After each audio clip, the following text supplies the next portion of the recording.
Thank you very much, everyone. Our country is in the midst of a great national trial, unlike any we have ever faced before.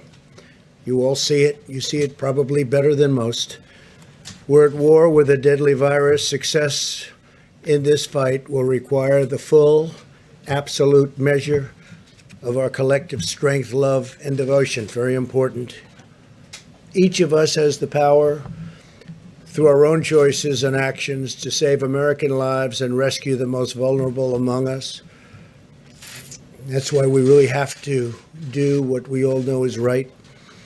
Every citizen is being called upon to make sacrifices. Every business is being asked to fulfill its patriotic duty. Every community is making fundamental changes to how we live, work, and interact each and every day. And I wouldn't be surprised to see this going on long into the future when this virus is gone and defeated. Some of the things we're doing now will be very good practice for the future, including for not getting the flu, which is very devastating also. So some of what we're learning now will live on into the future. I really believe that. Shaking hands or not shaking hands, washing hands all the time, staying a little apart. 15 days ago, we published our nationwide guidelines to slow the spread of the virus. On Sunday, I announced that this campaign will be extended until April 30th. In a few moments, Dr. Birx will explain the data that formed the basis for our decision to extend the guidelines, and Dr. Fauci will explain why it's absolutely critical for the American people to follow the guidelines for the next 30 days. It's a matter of life and death, frankly. It's a matter of life and death. I know our citizens will rise to the occasion, and they already have sacrificed a lot. We had the greatest economy in the history of our country. We had the greatest economy in the world. We had the best unemployment numbers and employment numbers that we've ever had by far. And in one instant, we said, we have no choice but to close it up. Just as Americans have always done, they will do a job like few have seen before, and they're proud to do it, and I see that. There's a great pride going on right now. Before we hear from our experts, we have a few other announcements today. The Treasury Department and Small Business Administration announced further details on the Paycheck Protection Program, which was made possible by the $2 trillion relief bill I signed into law last week. Nearly $350 billion in loans will soon be available through lending partners to help small businesses meet payroll and other expenses for up to 2 months. These loans will be forgiven as long as businesses keep paying their workers. This includes sole proprietors and independent contractors. Applications will be accepted starting this Friday, April 3rd. So on Friday, April 3rd, that's when it begins. Earlier today, I spoke with leading internet and phone providers who are doing a tremendous job of keeping our internet and lines of communication flowing under very strongly increased strain. The business is more than anybody's seen before because everyone's inside. They're all making calls. Among the leaders I spoke to were Hans Vestberg of Verizon Communications, Randall Stevenson of AT&T, Mike Sievert of T-Mobile, Thomas Rutledge of Charter Communications, Brian Roberts of Comcast, John Malone of Liberty Media, Dexter Goy of Altice, Michael Combs of Sprint, and Araya Borkoff of LionTree. Also, Pat Esser of Cox Communications and Jeffrey Story of CenturyLink. They're doing an incredible job. If you look at other continents, if you look at Europe, they went a different route than we did, and much different route. We were talking about that just a little while ago. And they're having tremendous problems. Other countries are having problems. Other continents are having problems. But with business at a level that nobody's seen it before, on the internet, it's holding up incredibly well. And they expect that to continue no matter what happened. And no matter how much more it gains, which if it can gain more than it already is, I don't know, because they're setting records. Let me also update you on the distribution of urgently needed resources and supplies. And we have a lot of numbers. I'm going to let Mike Pence speak to that in a little while. But we're giving massive amounts of medical equipment and supplies to the 50 states. We also are holding back quite a bit. We have almost 10,000 ventilators that we have ready to go. We have to hold them back because the surge is coming, and it's coming pretty strong. And we want to be able to immediately move it into place without going and taking it. So we're ready to go, and we've also distributed. I just spoke with Governor of Michigan, had a great conversation, and we sent a large number of ventilators to Michigan. We're sending them to Louisiana. We sent additional ventilators to New York, additional ventilators to New Jersey. And I will say in New York, FEMA is supplying 250 ambulances and 500 EMTs to help respond to the increasing caseload. That's a lot of ambulances. In California, the Army Corps of Engineers is developing 8 facilities to expand hospital capacity up to 50,000 beds, 50,000. And had a great conversation last night with Gavin Newsom. He's doing a really good job. We're in constant communications. The USNS Mercy hospital ship is now operational. It's in Los Angeles and receiving patients. And in New York, as you know, the Comfort, everybody watched that. It's in place and will be in a very short while receiving large numbers of patients, over 1,000 rooms and 12 operating rooms. FEMA has also provided 100 travel trailers to assist with housing needs, and we're ordering hundreds more. In Michigan, FEMA will soon deliver, in addition to the ventilators, 250-bed field hospital, and Army Corps of Engineers is evaluating locations to build alternate care facilities. So we're doing a field hospital in Michigan of 250 beds, and we may be doubling it up soon, depending on the need. They're doing a good job with beds in Michigan, but they may need more than the 250. So FEMA and the Army Corps of Engineers are prepared to go there quickly and get it done.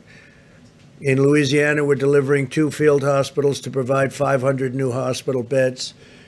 I've been talking with the governor, John Bell Edwards, and the Army Corps of Engineers has been really doing incredible work, establishing 3,000-bed alternate care site at the New Orleans Convention Center, which will be operational, believe it or not, this week. So we're doing a 3,000-bed alternate care site, and we're also doing a 500-bed new hospital.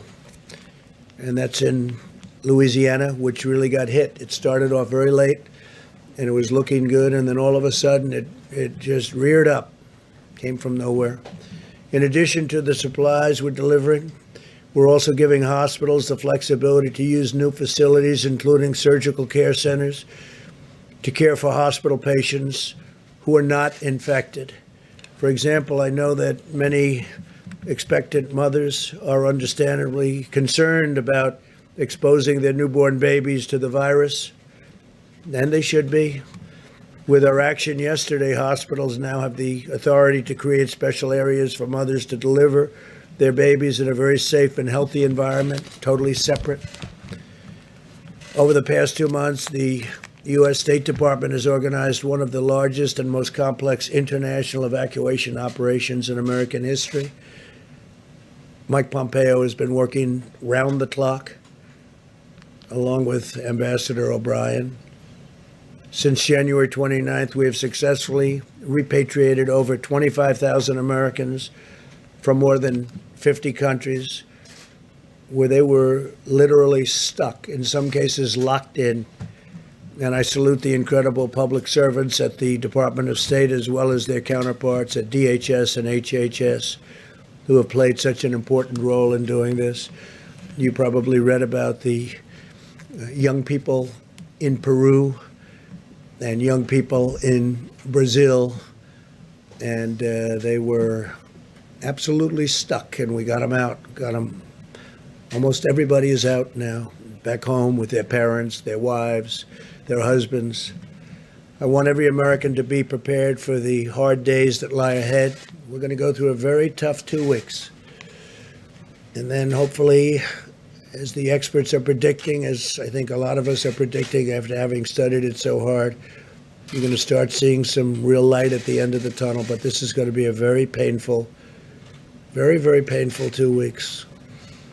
When you look and see at night the kind of death that's been caused by this invisible enemy, it's incredible. I was watching last night Governor Murphy of New Jersey say 29 people died today, meaning yesterday, and others talking about numbers far greater. But you get to know a state. I know New Jersey so well, and you hear 29 people, and hundreds in other locations, hundreds in other states.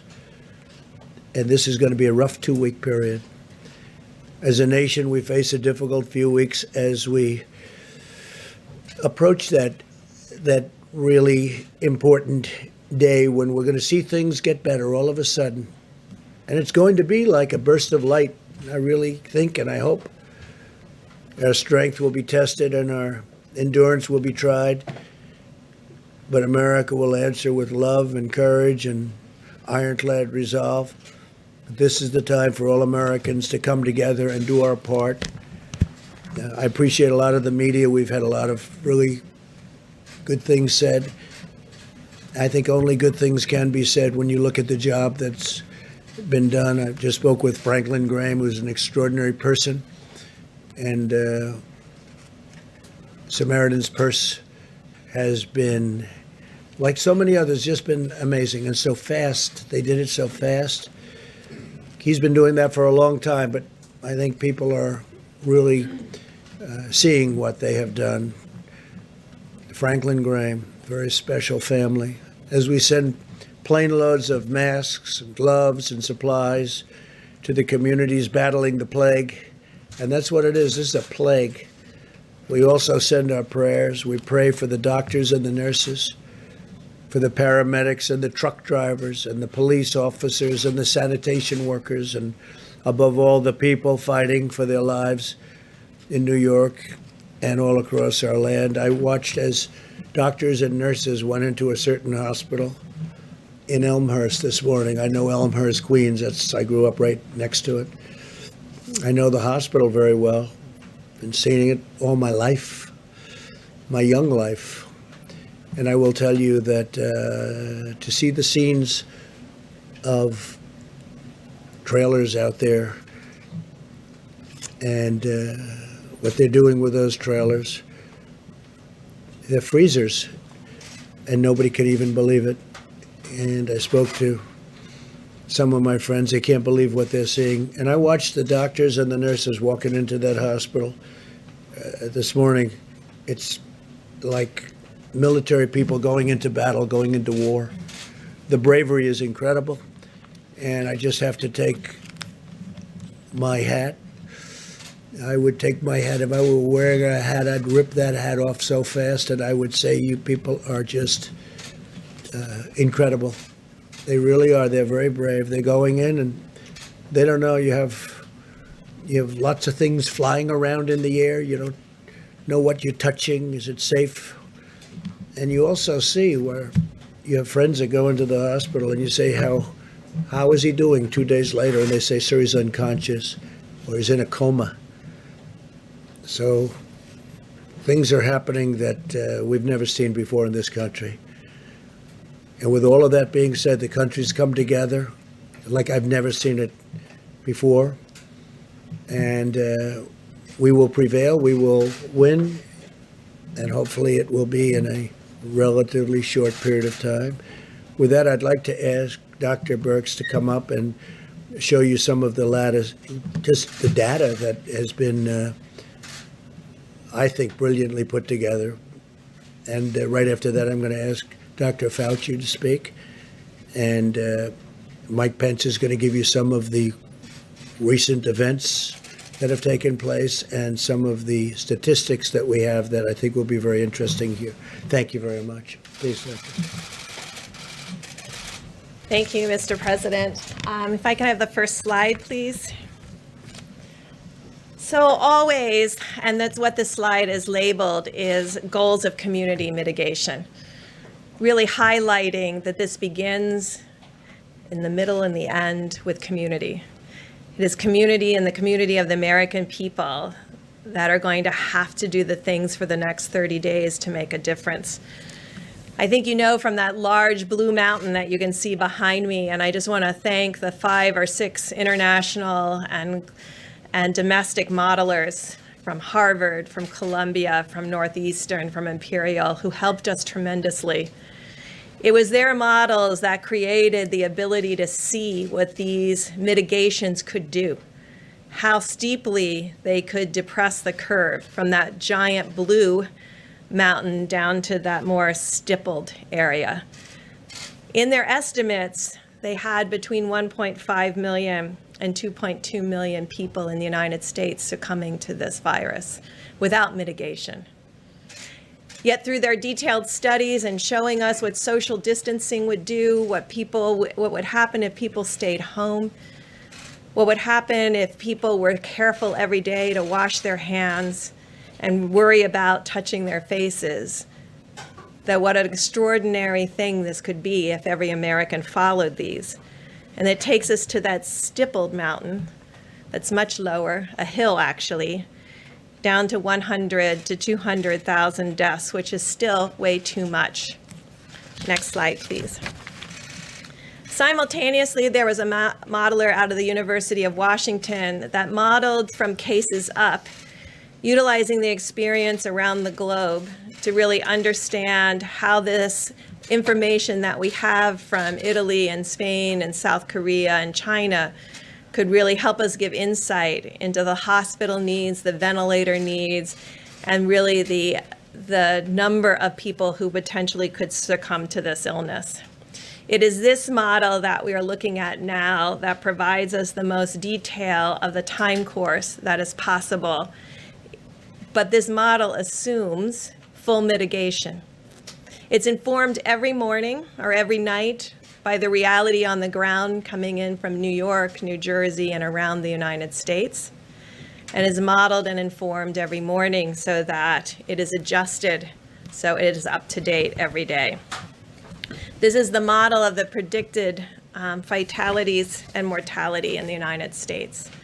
And as the president said, it's very much focused on the next 2 weeks and the stark reality of what this virus will do as it moves through communities. Next slide, please. But this is a slide that gives us great hope and understanding about what is possible. On the bottom of the slide, where you can barely see that blue line at the very bottom, that's the current cases in California, the cumulative cases in California, where they're doing significant testing. The next line up is Connecticut. The orange line is New Jersey. The blue line is New York. The yellow line is Washington. We all remember Washington State. It was just a month ago when they started to have the issues in Washington State, but they brought together their communities and their health providers, and they put in strong mitigation methods and testing. And you can see what the result in Washington State and California is. But without the continuation for the next 30 days, anything could change. Next slide, please. So I'm sure you're interested in seeing all the states. So on this slide is all 50 states and the District of Columbia. But I think it shows in stark reality the difference between New York and New Jersey and other states with similar populations and urban areas. Our goal over the next 30 days is to ensure the states that you see, the 48 across the bottom, maintain this lower level of new cases with the hope that we don't have significant outbreaks in other states and other metro areas as the community comes together to work together and ensure that the healthcare providers around the globe and in the United States are strengthened by our resolve to continue to mitigate community by community. This is done community by community. We all know people are in their states and in their communities. And we're very dependent on each person in the United States doing the same thing, following the presidential guidelines to a T. I know it's a lot to ask because you've done it for 15 days. So if you can show the next slide, please. So this is what gives us a lot of hope. This is the case finding in Italy. And you can see that they're beginning to turn the corner in new cases. They're entering their 4th week of full mitigation and showing what is possible when we work together as a community, as a country, to change the course of this pandemic together. It is this graphic and the graphic of many of the states that gives us hope of what is possible with continuing for another 30 days. Amidst all that hope, I must say that like we warned about Detroit and Chicago, we start to see changes in Massachusetts. New Orleans continues to be a problem of new cases, although they're stabilizing. And I think it really shows the depth of dedication of the American people to the healthcare providers, because they can see the strain that this puts on every nurse, doctor, respiratory therapist, pharmacist, and laboratory technician that's working together to stem this tide of unrelenting sick people coming to their doors. No one has been turned away. No one who has needed ventilation has not received ventilation. But you can see how stressful it is for each of them. So I know it's stressful to follow the guidelines, but it is more stressful and more difficult to the soldiers on the front line. As we started, and we will end with its communities that will do this, there's no magic bullet. There's no magic vaccine or therapy. It's just behaviors. Each of our behaviors translating into something that changes the course of this viral pandemic over the next 30 days. Thank you. Thank you very much, Dr. Birx. Mr. President, Mr. Vice President. So what Dr. Birx has really said very simply is that there are really two dynamic forces that are opposing each other here. As I've mentioned several times in our briefings, the virus, if left to its own devices, will do that dark curve that Dr. Birx showed you. The other dynamic force is what we are doing, what we're trying to do, and what we will do in the form of mitigation. Now, these are very revealing bits of data because you saw what happened in Italy, where you make the turn around the curve and you go. That doesn't happen all at once. It's a stepwise fashion. And if I explain the steps, which I will, you'll see why we are really convinced that mitigation is going to be doing the trick for us. Because what you have is you have an increase in new cases at a certain rate. When the increase in new cases begin to level off, the secondary effect is less hospitalizations, the next effect is less intensive care, and the next effect is less deaths.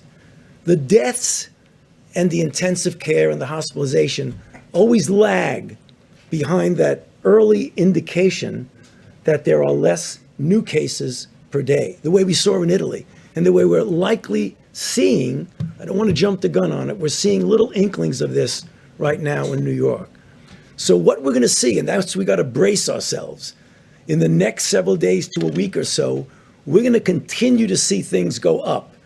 We cannot be discouraged by that because the mitigation is actually working and will work.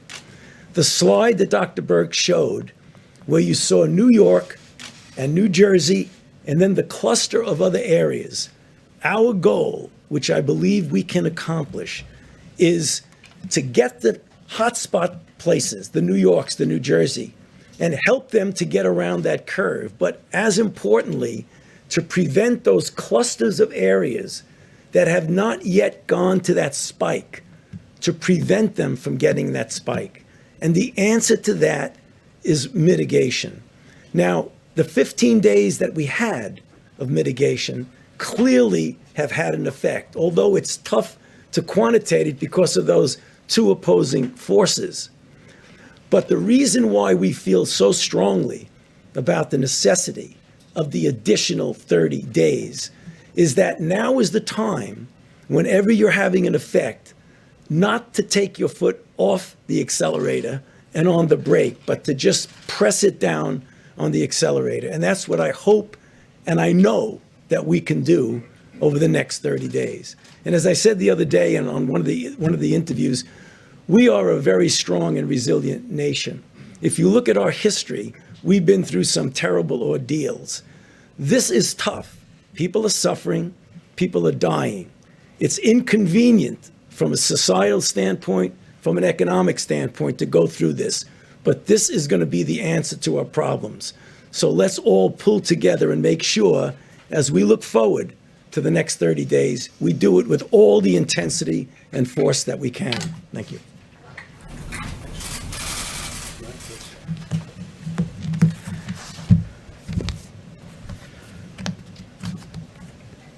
Thank you, Mr. President, and to Dr. Birx and Dr. Fauci. I know I speak on behalf of the President and people all across this country when I express our great admiration and appreciation to both of you for helping to steer our nation through this challenging time. The American people have now seen what the President saw when he made the decision at the end of 15 days to slow the spread, to ask the American people to give us 30 more days, to continue to put into practice the President's coronavirus guidelines for America. And as you just heard from the experts, we have reason to believe that it's working. As Dr. Fauci just said, there are difficult days ahead. Our hearts and our prayers go out to the families that have lost loved ones, and those, as the President just reflected, who we know are struggling at this hour in hospitals across the nation. But to each and every one of us, do not be discouraged, because what you can do to protect your health, the health of your family, what you can do to ensure that our healthcare providers have the resources and our hospitals have the capacity to meet this moment is put into practice the President's coronavirus guidelines for America. It really is what every American can do. 30 days to slow the spread, 30 days to make a difference in the lives of the American people, American families, and the life of our nation. Allow me to give you a few brief updates before the President takes questions. First and foremost, we continue to work very closely with governors around the nation. The President and I spoke to all the governors, all the states and territories yesterday. And since we were last together, the President and I have spoken directly to several governors around the country, including Illinois, Louisiana, Michigan, New York, and other states. At the present moment, the President has declared 29 major disaster declarations and authorized 10 different states to use full federal funding, so-called Title 32 funding, to pay for their National Guard. And as of this afternoon, FEMA reports some 17,000 National Guard have been activated in states around the country to provide support for coronavirus response. On the subject of testing, we have now completed more than 1.1 million tests around the country. We're working very closely with governors around America to assist them in drive-through and community testing centers. I spoke with Governor J.B. Pritzker of Illinois today about a testing center that they've established in cooperation with the U.S. Public Health Service. We remind every governor and every laboratory and hospital in the country, it's imperative that you continue to report daily to the CDC the results of those tests to give us the visibility on the data to best inform resource decisions.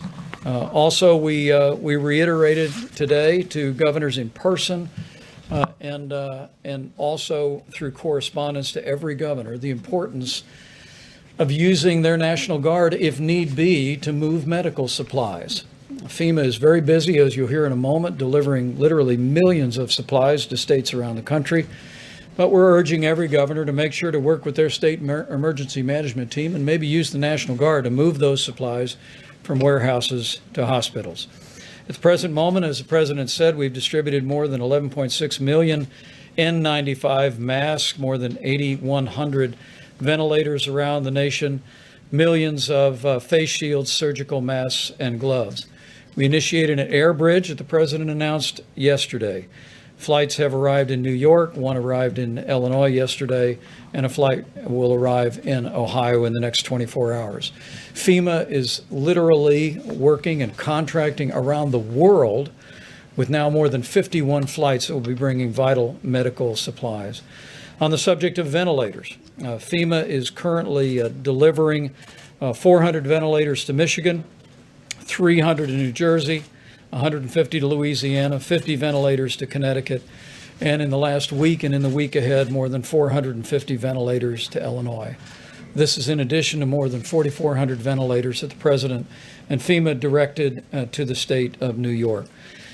We just want people that are working on the front lines that the President just spoke about, Dr. Birx and Dr. Fauci spoke about. We want you to know help is on the way.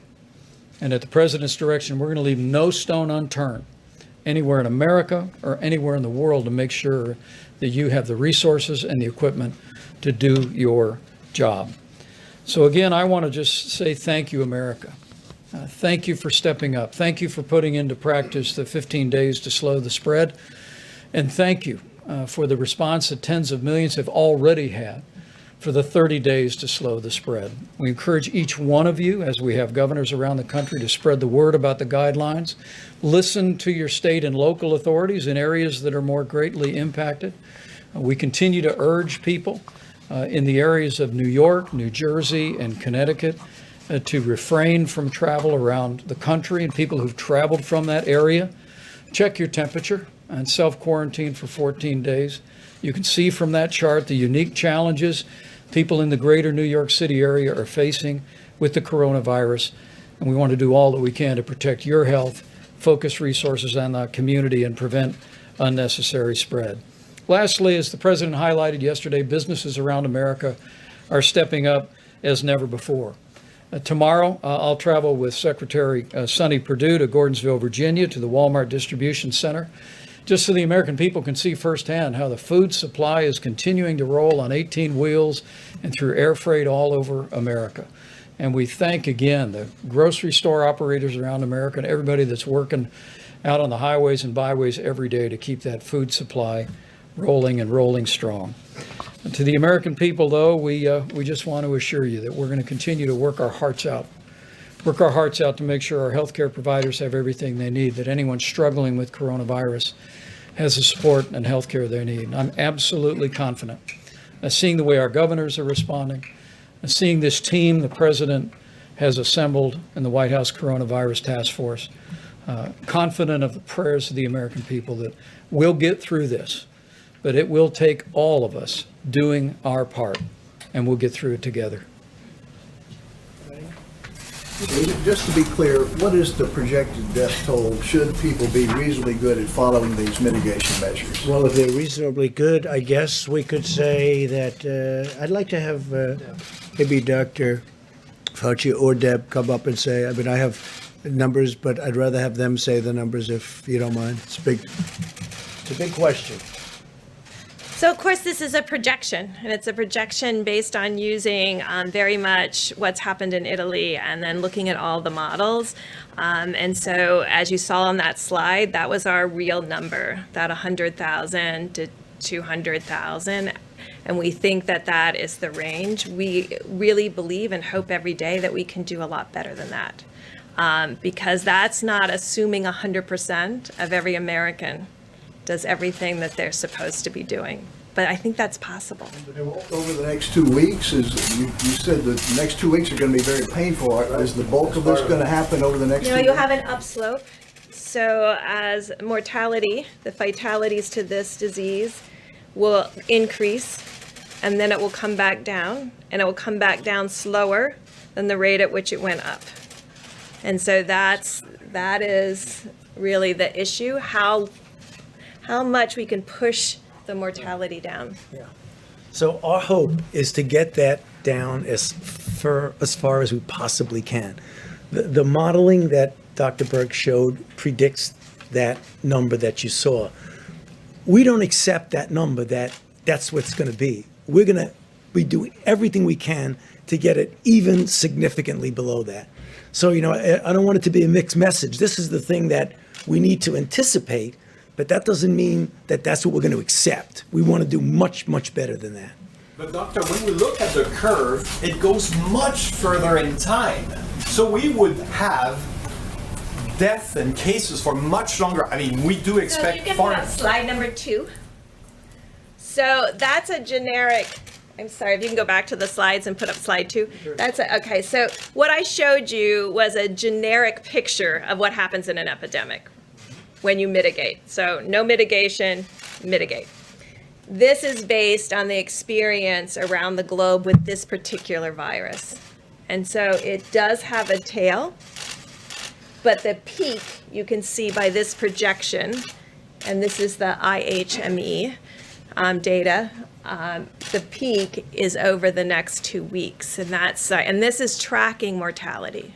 So the number of fatalities from this virus. And so that's the part that we think we can still blunt through the superb medical care that every client is receiving, but also even more stringent people following the guidelines.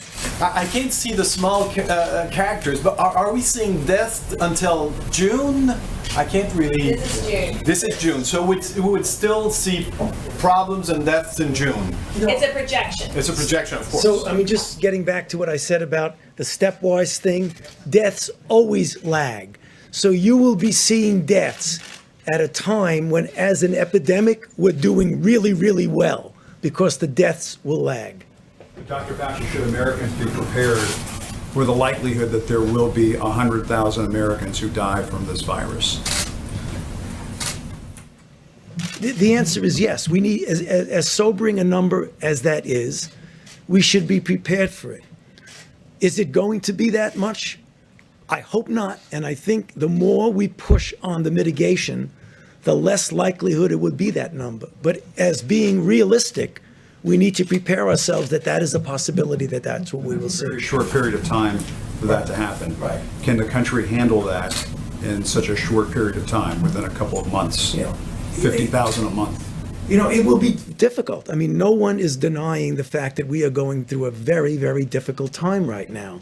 We're seeing what's happening in New York. That is really, really tough. And if you extrapolate that to the nation, that will be really tough. But that's what it is, Jim, and we're going to have to be prepared for that. Yeah, I think because the model that was from IHME, that's based and heavily laden by the data that has come in from New York and New Jersey and Connecticut. So, that can skew to a higher peak and more significant mortality. If all of the other states are able, and all the other metro areas are able to hold that case number down, then it's a very different picture. But you have to predict on the data you have, which is heavily skewed to New York and New Jersey. Just one extra thing. Getting back to that, that's really an important slide that Dr. Berg showed. The cluster of other cities that are not New York and not New Jersey. If we can suppress that from any kind of a spike, the numbers could be significantly lower than what we're talking about. You have some cities that are not following these guidelines. Right, and that's the reason my plea at the end of my remarks, Jim, that now is the time to put your foot on the accelerator, because that's the only thing that's going to stop those peaks. And Dr. Fauci. some of the cities are doing very well, as you see, very well at this early stage. But the number, the doctor said 100,000, the number is between 100 and 200,000, maybe even slightly more. Who does it? But we would hope that we could keep it. Do we have the next slide or Mr. the President. slide after that? Just go, one more slide. Perfect, yeah, thank you. Would you tell cities that aren't doing what, New York, New Jersey, Washington, the cities that have been taking charge in all of this, would you urge some of the cities that haven't been doing this, Mr. President, to get with the program? Well, I would, but if you see New York, I believe the blue is New York. New York is having a much harder time than other of the cities. Certain cities are doing, actually, if you look down here, an incredible job. They were early, they were very, very firm, and they've done an incredible job. This is New Jersey, New York. This is, if you remember, California and Washington State were down here, and they had some of the earliest cases. But we're seeing places in Florida not doing what New York and New Jersey have been doing, what Washington State has been but doing. they're doing very well by comparison. Mr. President. Yes, John? Could maybe direct a question to you and then to Dr. Fauci as well.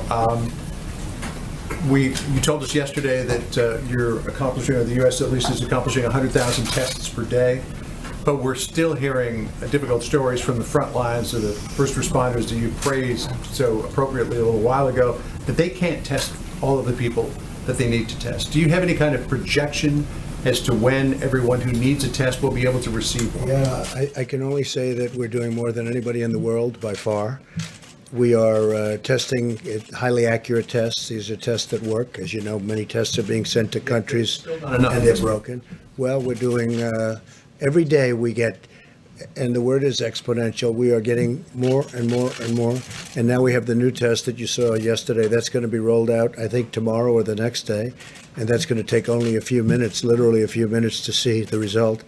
And it's a highly accurate result. I mean, tests were given out not by us, by other countries, where there was a 50-50 chance that it was wrong. What kind of a test is that? These are highly accurate tests, but the new tests that are coming out are very quick, and they were just developed. Abbott Labs did the one yesterday. So we're doing more than anybody in the world by far, and they're very accurate tests, and we're getting a lot of information from those tests. The test President unveiled yesterday, the Abbott Laboratories test, which is a 15-minute test. Our team is working very closely with Admiral Giroir and FEMA to make sure that those are distributed around the country. Earlier this week, Abbott Laboratories is actually going to be producing 50,000 tests a day and distributing those around America. There's already the machines in some 18,000 different locations around the country. They've told us they have several thousand on the shelf now, and what we're doing is trying to identify the areas where we may yet have pockets, or, as Dr. Birx often says, where we want to do more immediate testing so that we can do what's called surveillance testing to identify where there may be coronavirus cases where there's been very little incident. But if I could just amplify one other point, and that is that when you look at this chart, go back 15 days. And the reality is that, and this is me speaking as a layperson, but as I've listened to our experts, I mean, New York and the greater New York City area have unique challenges. It's a city that we really believe may have had exposure to the coronavirus much earlier on than we could have known, and had its own challenges. And New York, Connecticut, New Jersey are leaning into this effort. But when we look at this chart for all the other states, including Washington State and California, it really does give evidence that, at least it begins to give evidence that the 15 days to slow the spread is working. And that, in fact, the American people are putting these things into practice in states across the country, including in New York and New Jersey, even though they've faced a greater magnitude of cases for certain circumstances that are related to international travel in those communities. But I think the national shelter in place. I know. I think the American people, what I'd suggest to you, Jim, is the American people can look at these numbers in the other 48 states, and they can see that in the last 15 days, the president's coronavirus guidelines were working. And that's precisely why President Trump is asking every American to continue to put these guidelines into practice for 30 more days. Mr. President, can I follow up on testing? Just a quick question. If I could. So right now, we're at about 4,000 deaths here in the United States. You're suggesting a spike of more than 90,000 deaths over the next few weeks. Do you have a demographic breakdown of the areas that are most at risk and where most of those deaths may occur? Well, right now, and I think if you ask Chris Murray, he would say he's using the information coming out of New York and New Jersey and applying that to potentially other states having the same outcomes. I just want to say again, this yellow line, and this is all corrected for 100,000 residents. So this is normalized so we can compare apples to apples. This is still Washington State, this yellow. So they've been able to, for a long time of measuring cases, not have a spike. So it's possible, and we're watching very closely to make sure it doesn't have a spike. But that's what the people in Washington State are doing. This is what every community, Washington State early, about 2 weeks before New York or New Jersey. California, a week before New York or New Jersey, really talked to their communities and decided to mitigate before they started seeing this number of cases. And now we know that that makes a big difference. Early, as Dr. Fauci said, if you wait till you see it, it's too late. And again, do you have a demographic breakdown, Dr. Burks, of where these deaths may occur? So there's a demographic breakdown that we've discussed before related to mortality. And it's as we're seeing in New York exactly what we saw in Italy. Very low mortality, not to say that young people under 30 or young people under 40 aren't getting ill. They are, but most of them are recovering. So the profile looks identical to Italy, with increasing mortality with age and pre-existing medical conditions. And so that is holding in the same way. But what we're hoping is that through the work of communities, and again, it comes down to communities. This is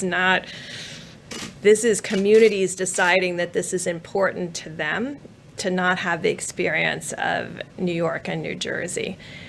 And I think, we are worried about groups all around the globe. I mean, I don't know if you heard the report this morning, there's 8,000 ventilators in the UK.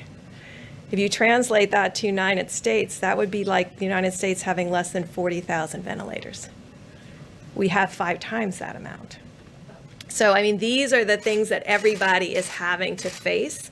And I think the United States is in an excellent position from our medical care position, but we don't want to have to test that system. We want this to be a much smaller epidemic with much smaller mortality. Can I just follow up on the testing question real quick before we move on? So the testing numbers, I understand 1 million tests done is a big increase, but we were told there would be 27 million tests available by the end of the month. So can you outline where in the supply chain, where in the logistics chain are those other 26? Yeah, where are the other 26 million tests right now? I think this is just for purposes of clarifications. There's a difference between sending a test that can be administered to a test being done. Because a month ago or more, the president brought together the top commercial labs in America and said, we need you to partner with us to create a brand new system that would rapidly process tests. We're now at 1.1 million tests, and we believe it's a fair estimate that we're testing about 100,000 Americans a day. That'll continue to grow. It'll continue to accelerate. But I think the misunderstanding early on was there were many tests being distributed, many test kits being sent, but under the old system, as the president's described it, the antiquated system, those were being processed in state labs or at CDC or in private labs on a very slow, methodical system that could only produce maybe 30 to 50 tests a day. But this new partnership that we have with commercial laboratories allows the progress we're making.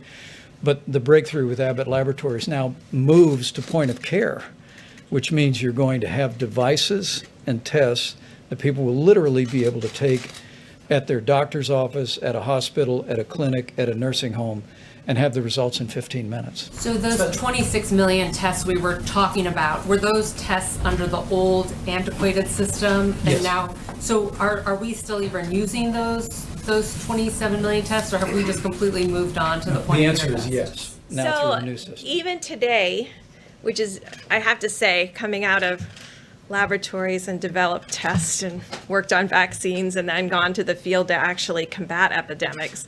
It is disappointing to me right now that we have about 500,000 capacity of Abbott tests that are not being utilized. So they are out, they're in the States, they're not being run and not utilized. So now we have to figure out, how do we create awareness? Because sometimes when you put an early platform out, like our first platform out in the high speed was Roche. So you get that out, people get dependent on that, and then don't see that there's availability of other tests. So right now, there's over 500,000 tests sitting, capacity, that are not being utilized. So we're trying to figure out, how do we inform states about where these all are? How do we work through every laboratory association so they're aware? And how do we raise awareness so people know that there's point of care, there's Thermo Fisher, there's Abbott testing, and there's Roche. And if you add those together, that's millions of tests a week. They're not being reported. And they're not, and so those are the But they're not being reported. or they're not even being used. So that's what's really, so that's what we're working on. What's the reason they're being used? Because when people get used to a single platform, they keep sending it back to that lab. So it's getting in a queue to wait to get on a Roche machine rather than being moved to this other lab that may have Abbott capacity, because they're all in different laboratories. And so I think, well, actually Admiral Giroir is figuring it out to really create some kind of visual so that every governor and every health commissioner can see all of their capacity in their countries, in their states, county by county, so that they know where the tests are. So we pushed a lot of tests out, but they're not all being utilized. And it's up to the people, and they don't send them back. They use them, they don't send them back. And Doctor, go ahead, please.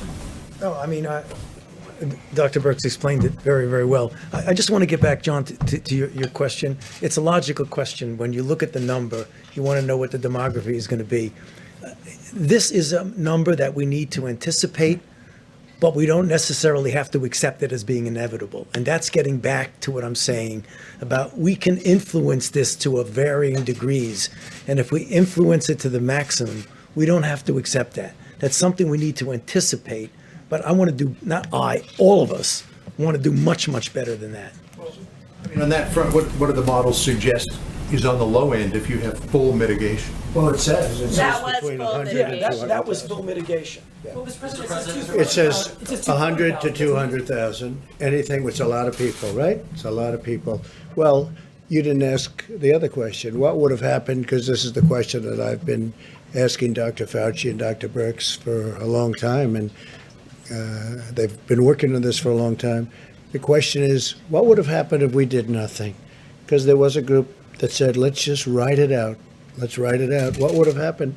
And that number comes in at 1.5 to 1.6 million people, up to 2.2 and even beyond. So that's 2.2 million people would have died if we did nothing. We just carried on our life. Now, I don't think that would have been possible, because you would have had people dying all over the place. This would not have been a normal life. How many people have even seen anybody die? You would have seen people dying on airplanes. You would have been seeing people dying in hotel lobbies. You would have seen death all over.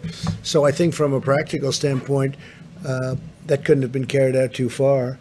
But if you did nothing on the higher side, the number would be 2.2 and maybe even more, and on the lower side, 1.6 million people. Understood, but if 100,000 is the number with full mitigation, how do you push it? How do you push it lower? So, no, we'll go together. We've been at this a long time. You go first. So, John, it's an obvious, very good question. If this is full mitigation and it's 100,000, why am I standing here saying I want to make it better? Because that's what the model tells you it's going to do. What we do is that every time we get more data, you feed it back in and relook at the model. Is the model really telling you what's actually going on?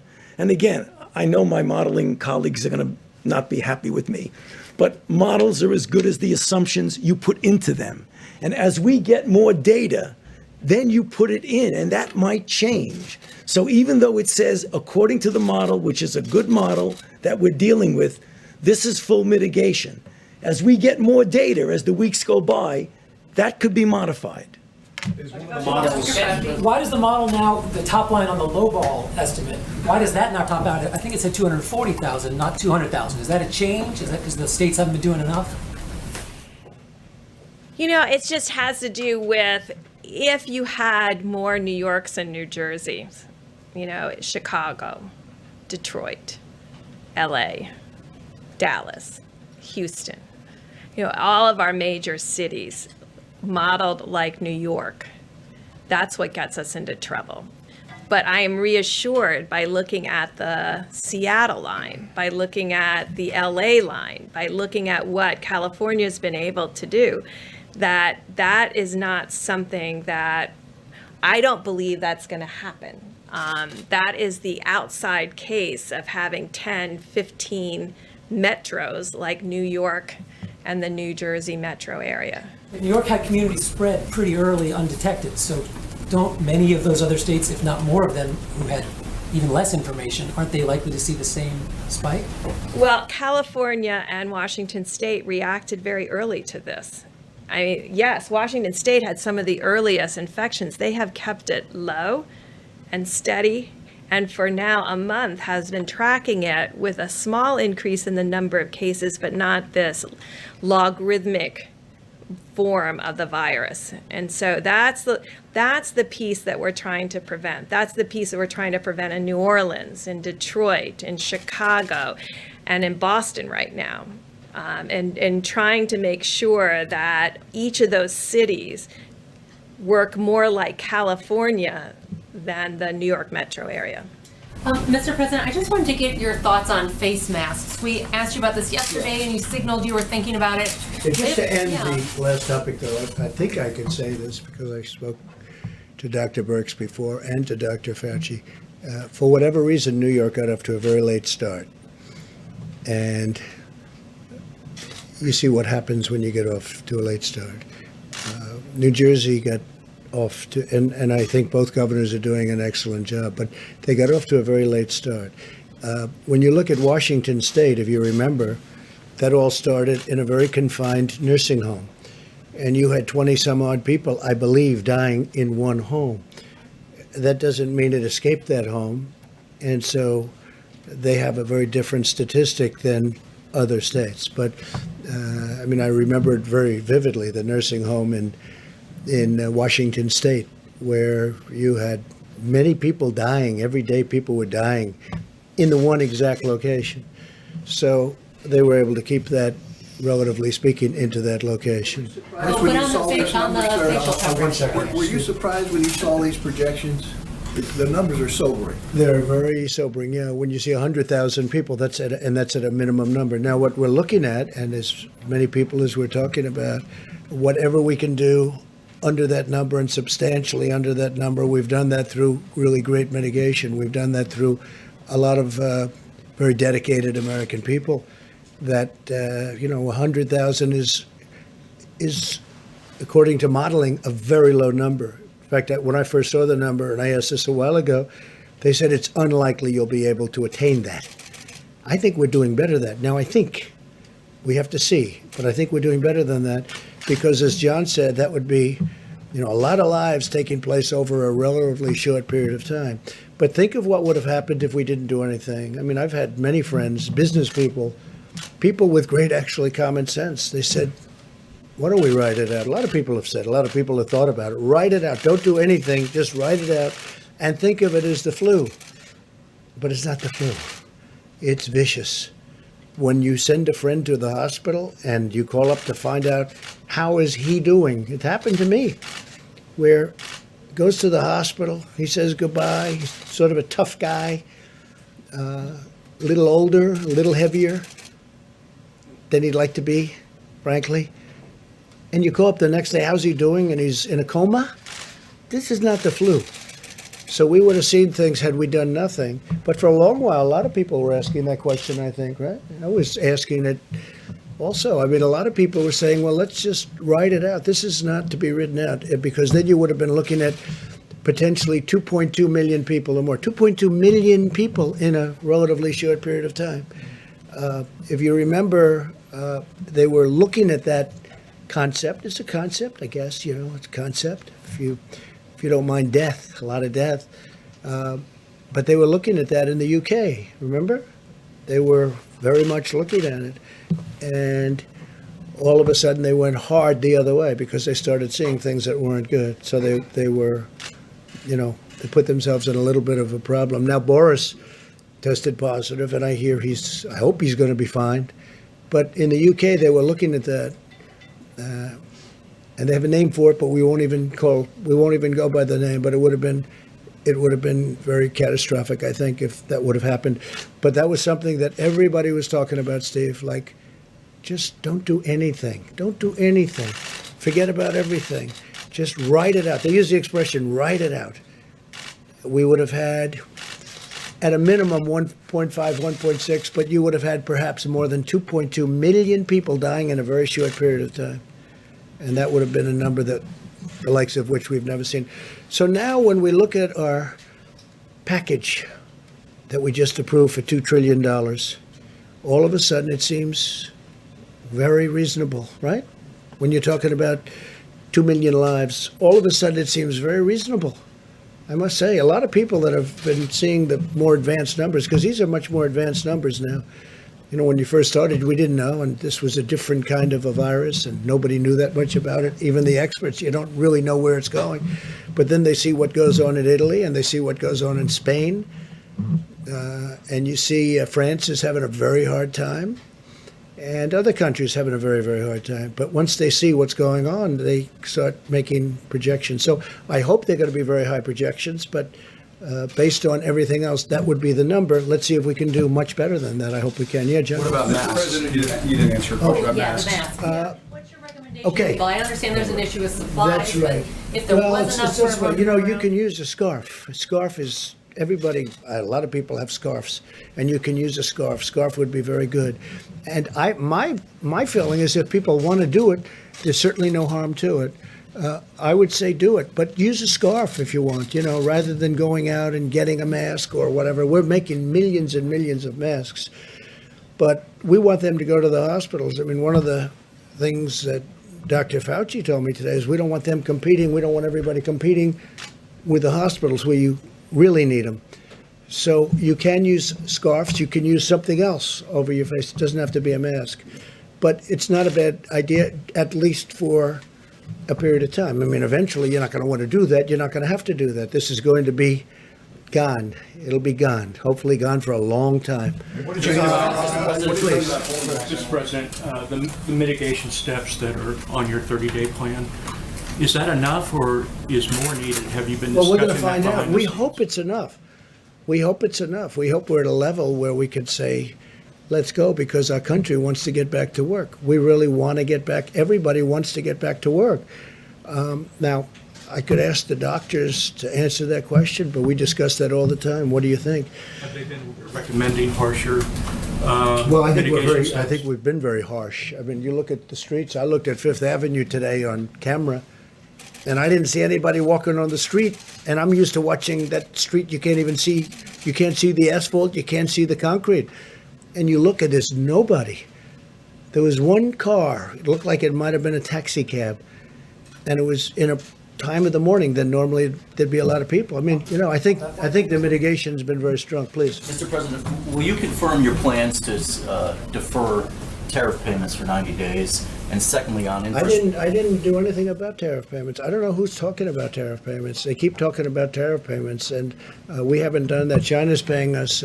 We made a deal with China. Under the deal, they're paying us 25% on $250 billion, and they pay it.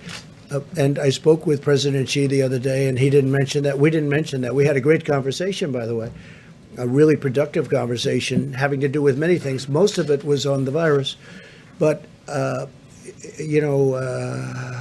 We're not talking. Who are you with? Who are you with? If I could just clarify. Wait. Who are you with? Wall Street Journal. There's reporting by the Wall Street Journal and Bloomberg that there's a plan in I motion. know it's incorrect reporting. To Well, it might be, but I'm going to have to approve the plan. The one thing I will tell you, I approve everything, and they haven't presented it to me. So therefore, it's false reporting. So therefore, don't do the story. If we're going to do something, I'd be glad to let you know. There's nothing wrong with doing it. but we'll let you know. Yeah, please, a couple of facts, then we'll get back to you, Jim. Go ahead. Thank you, sir. Philip Whiteman with Real Clear Politics. I wanted to ask you about individual states issuing stay-at-home orders. What do you think, for instance, in Florida, Ron DeSantis has resisted urges to issue one of those, but he said moments ago that if you and the rest of the task force recommended one, that would weigh on him heavily. What sort of circumstances need to be in place for you to make that call and say this is something you should consider? Different kind of a state. Also, great governor, knows exactly what he's doing, has a very strong view on it. And we have spoken to Ron. Mike, do you want to just tell him a little bit about that? Well, let me echo our appreciation for Governor DeSantis' leadership in Florida. He's been taking decisive steps from early on and working closely with our team at the federal level. But let me be very clear on this. The recommendation of our health experts was to take the 15 days to slow the spread and have the president extend that to 30 days for every American. Now, that being said, we recognize that when you're dealing with a health crisis in the country, it is locally executed by healthcare workers, but it's state managed. And so we continue to flow information to state governors. We continue to hear about the data that they're analyzing and consult with them. But at the president's direction, the White House Coronavirus Task Force will continue to take the posture that we will defer to state and local health authorities on any measures that they deem appropriate.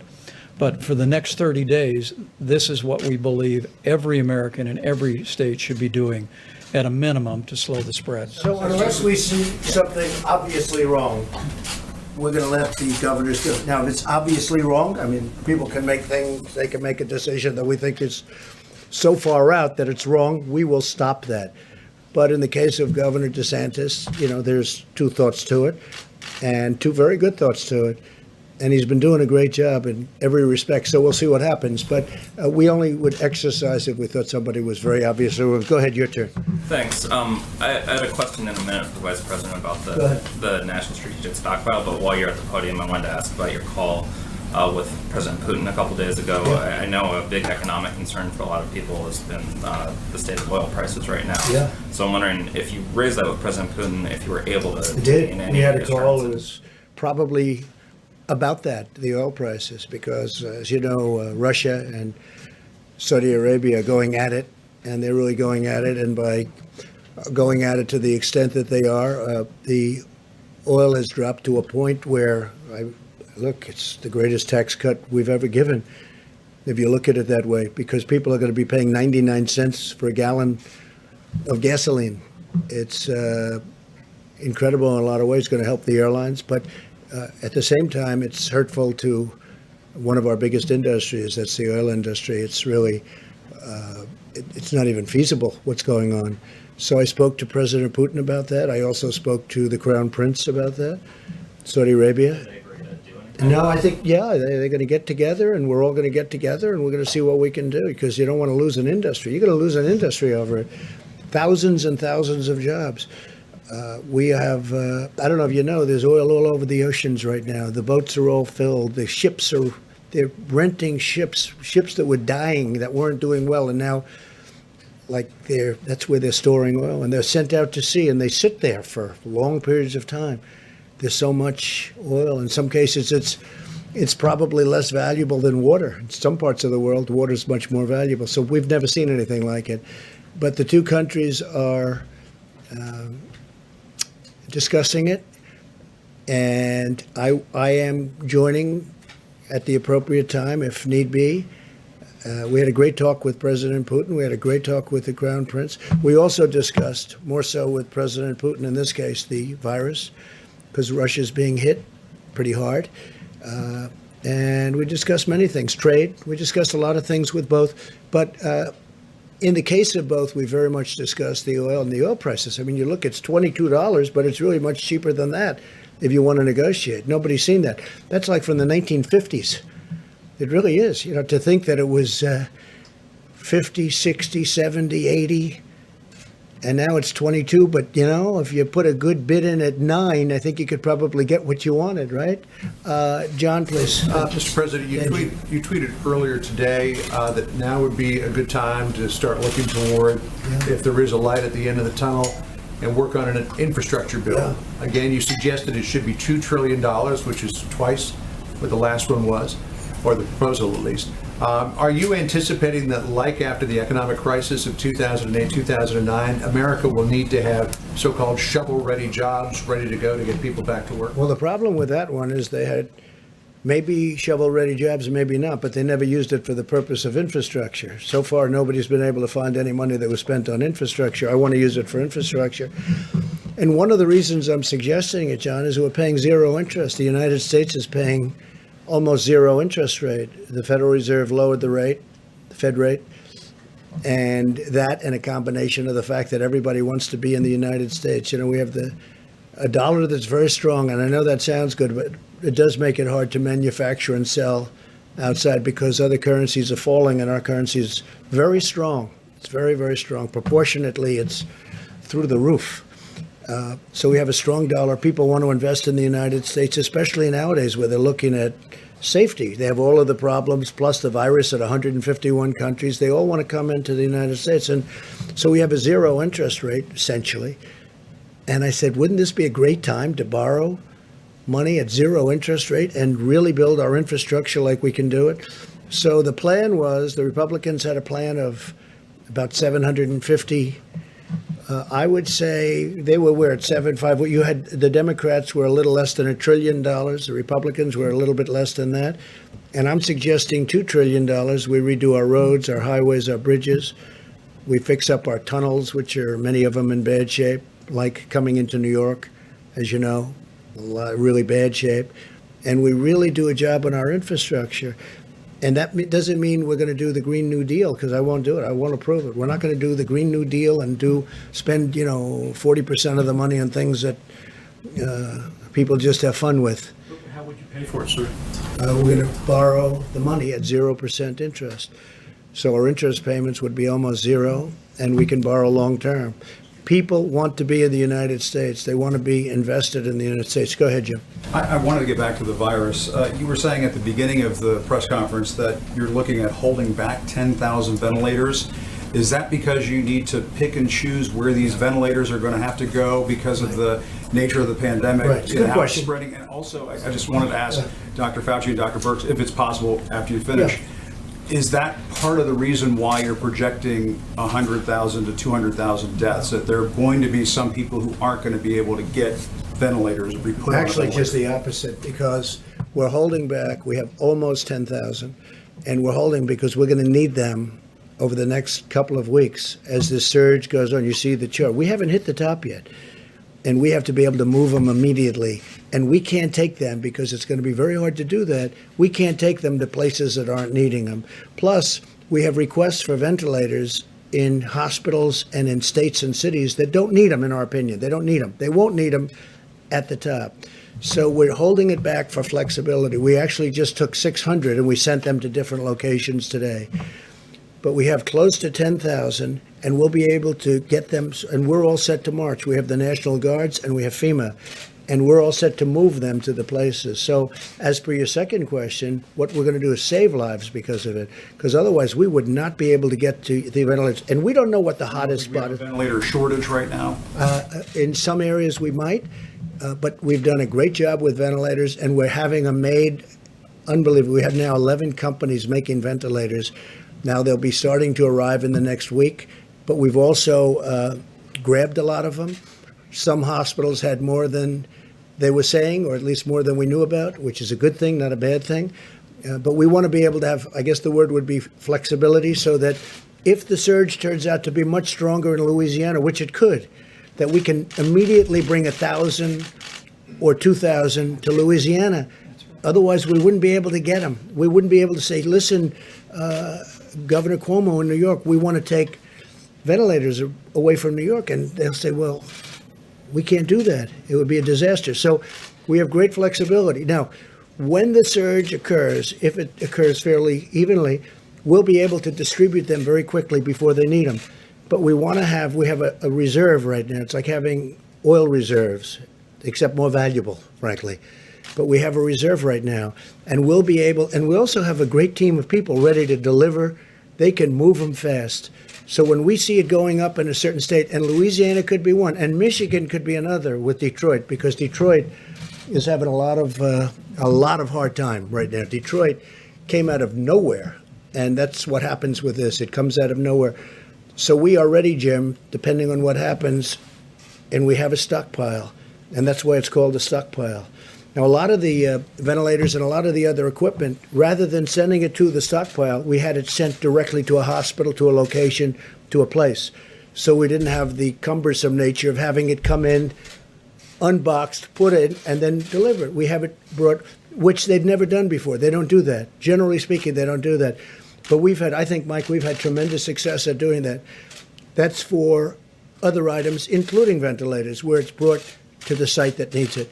But we have a good supply of ventilators, and we're ready to go. We're all ready. We have trucks ready. We have everything ready, because, as we're saying, John, this could be a hell of a bad 2 weeks. This is going to be a very bad 2 and maybe even 3 weeks. This is going to be 3 weeks like we haven't seen before. Should the hospitals be prepared for that? We're hearing Well, some I think the hospitals hospitals, that they're facing what looks like a medical war zone in some yeah, of these places. they are going to be facing a war zone. That's what it is. I've heard some of the paramedics and some of the doctors. They said they've been in war zones. They've never seen anything like this. You look at Elmhurst Hospital in Queens. I've never seen. I mean, I just think it's so, because that's a hospital that's near where I grew up. And it is a war zone in a true sense. Yeah, please. Yeah, on the ventilators, so we've been hearing from governors who say they are fighting amongst themselves, essentially bidding amongst They themselves to shouldn't get be these doing that. ventilators. If that happens, they should be calling us. Look, we have ventilators, but we've distributed thousands of ventilators. But they shouldn't be doing that.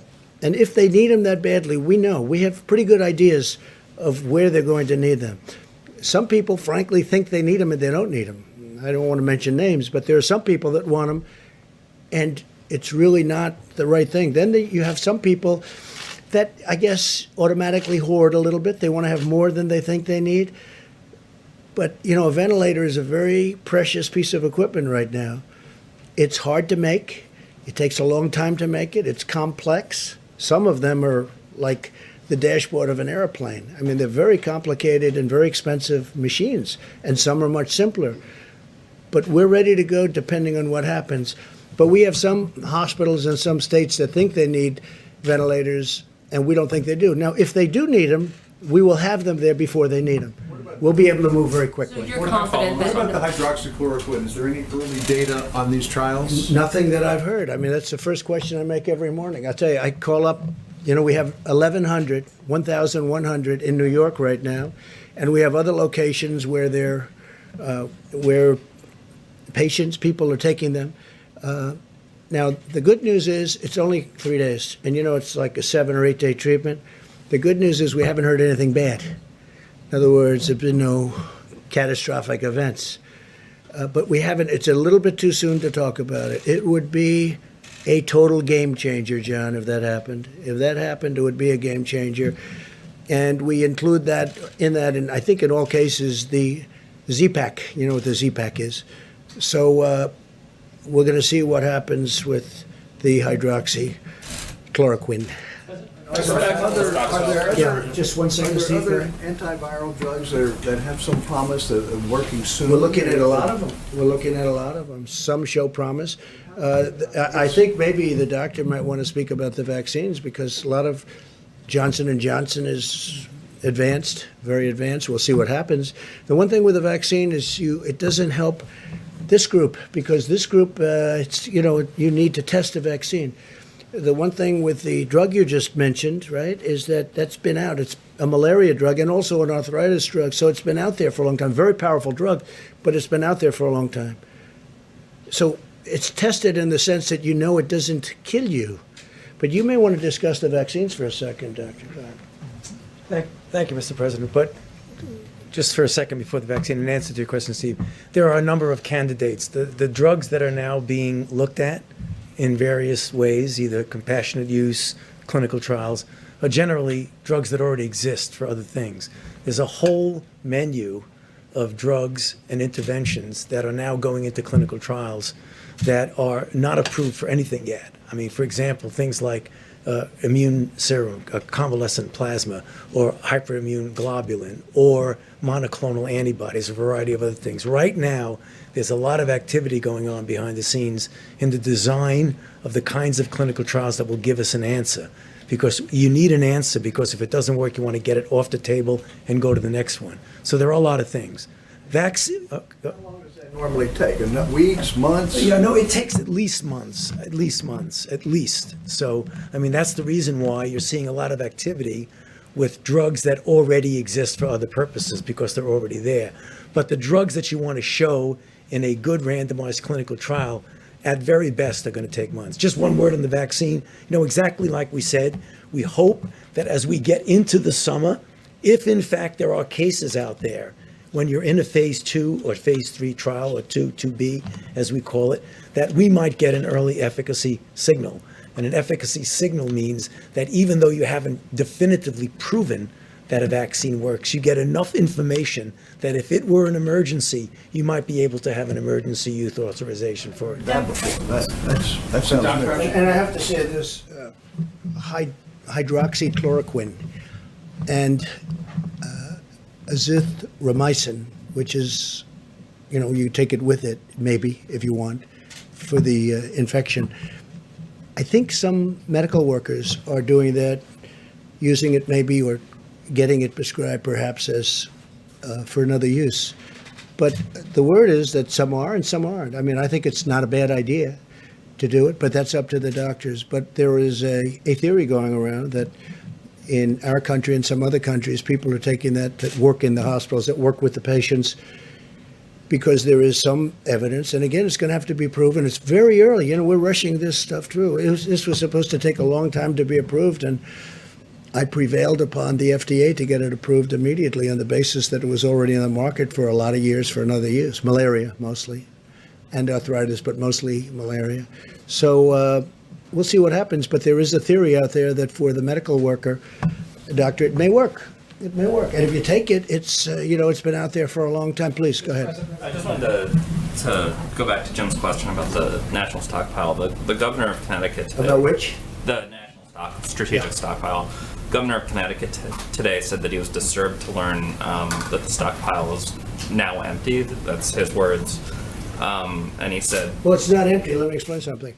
What we do, and I thought I said it accurately, I certainly meant to, rather than having it brought into the stockpile, where appropriate, other than certain things like we have quite a few of the ventilators, which is not a lot when you look at the whole country, actually. It sounds like a lot, almost 10,000.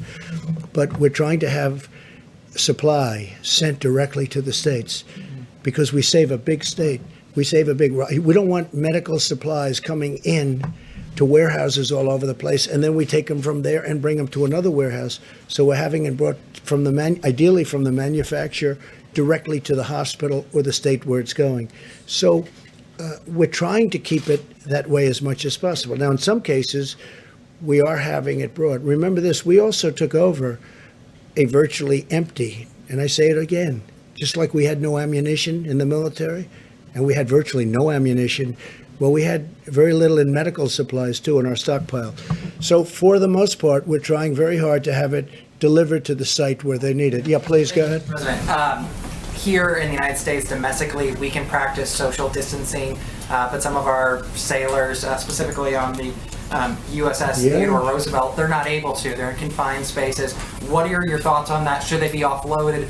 And then, sir, are you concerned? I'm going to let the military make that decision. decision. Yes, sir, but are you concerned about U.S. military readiness during this pandemic? For instance, what would happen if, as reported, China was to increase patrols in the South China Sea? What would your response be? We're going to see all about that. Don't worry about our military. You saw the military put up a hospital in 3.5 days with 2,900 beds, with a lot of beds. Nobody's ever seen anything like it. And by the way, that wasn't the only one. It wasn't just at Javits Center.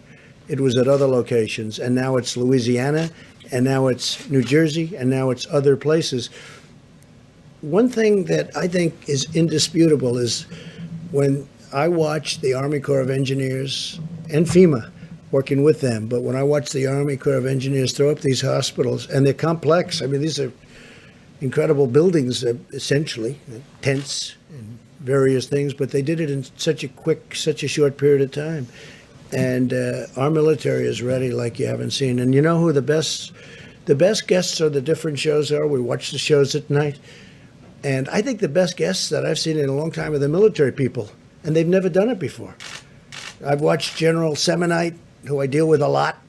I say, General, you got to give us 2 new hospitals in Louisiana. Yes, sir. And the next morning, they're building them at 6 o'clock in the morning, and they're up in 3 days. I think they're the best guests you have. I guess I'm tired of the other guests, in all fairness. What kind of message do you have? Okay, Jim, go ahead. Yes, sir. This may be an uncomfortable question, but what would the models have looked like that Dr. Birx and Dr. Fauci showed us if we had started these social distancing guidelines sooner, in February or January, when China, South Korea were doing those sorts of things? Well, I'm going to let them answer Reliable that. in Yeah. terms of what information we're getting from them, but if we had started these practices sooner, could these models be different right Yeah, I'm now? going to let them answer the question, but remember this, and again, I say it, and everybody says it. You know who says it better than anybody is Dr. Fauci. I had a decision to make. Maybe it was my biggest decision. China was heavily infected, and thousands of people were coming from China to the United States. And against the wishes, not even wishes, but they disagreed with the decision, I made a decision to stop China from coming in. Took a lot of heat, even from China. They weren't exactly happy. I just made a trade deal, a big one, $250 billion trade deal, and I'm shortly thereafter saying you can't come into our country. That was a big decision. That was earlier than the dates you're talking about. So that was a big decision. That was probably, and by the way, not because I did it, that was probably the biggest decision we made so far. But if you look at the one graph, the problem New York has is New York started late, but the other ones didn't start so late. Now, New York is also more complicated because, for obvious reasons, but it got a late start. But do you want to maybe answer those questions? I don't know if you can go back to slide 2, because I wanted to explain 2 things that I think is really important, because we had a lot of questions about mortality and what it meant. Okay, so you see this confidence interval? So here's the line. This is the confidence interval. This is where we have the ability to push it down. So you have a large confidence interval around the line. And so we're trying to move that gray down tighter and below the dotted line. So I think that's really important. And then if you can go to the next slide. So we really can't answer your question until we can get antibody testing out there. Because what we can't tell you is and we can always do this, there's always samples in hospitals and other things. It's the way we really defined the HIV epidemic in the United States. We were able to go back to blood samples when we had the test and really find out where it was and what was going on. We really need to look in here and really see, was there virus significantly circulating in early March and in late February, and what did it look like, and where was it, and was it all in the metro areas? And I think that's what Dr. Fauci and I are very, very focused on, is getting serology testing out there to really figure out when it came, and really have those samples to be able to do that. Because you understand the painful part of my question, and please, I don't mean to put you on the spot. No, we understand, but we there may can't be answer it Americans till, at yeah. home saying, we if we see had that. started this sooner, we might not have 100,000 to 200,000 Americans dying. Well, that makes an assumption that it was here, there was a lot back here that we didn't see. And until we have the antibody test, I can't really answer that. Just to underscore what Dr. Birx was saying, if there was no virus in the background, there was nothing to mitigate. If there was virus there that we didn't know about, then the answer to your question is probably yes. Now, the only trouble with that is that whenever you come out and say something like that, it always becomes almost a soundbite that gets taken out of context. But I think that's very important, what Dr. Birx has said, is that if there was covert infections here that we didn't know about, and we didn't mitigate then they would have made a difference. If there was virtually nothing there, then there's nothing to mitigate. And I don't know the answer But to they your were question. early. They started early. But we were watching Yeah. South Korea, and China and Italy, and we weren't taking action when those countries were Right, spiking. sure. In a perfect world, it would have been nice to know what was going on there. We didn't, but I believe, Jim, that we acted very, very early in that. If we had adequate testing, would we have known? Yeah, we would have known the same thing. We inherited obsolete tests. Can I speak to that too as well? President made reference to the fact, January 31, he suspended all travel from China. Shortly thereafter, we issued strong travel advisories for the sections of Italy implicated and sections of South Korea. And we reached agreements with those countries to screen all passengers from all airports coming into the United States of America. The president's initial efforts were designed at preventing the coronavirus from coming into the United States. And what our experts have told us again and again at the Coronavirus Task Force is that those actions bought us a significant amount of time on this curve to respond with the kind of mitigation efforts, standing up resources, testing, and supplies that are in effect. But we went from a prevention strategy the president acted on before the month of January was over to a mitigation strategy, which continues to this day. And if I can also say, just to every American, all the questions about resources are very important. And I can assure you that the president and our task force are preoccupied with these issues and working with governors hour by hour to meet those needs.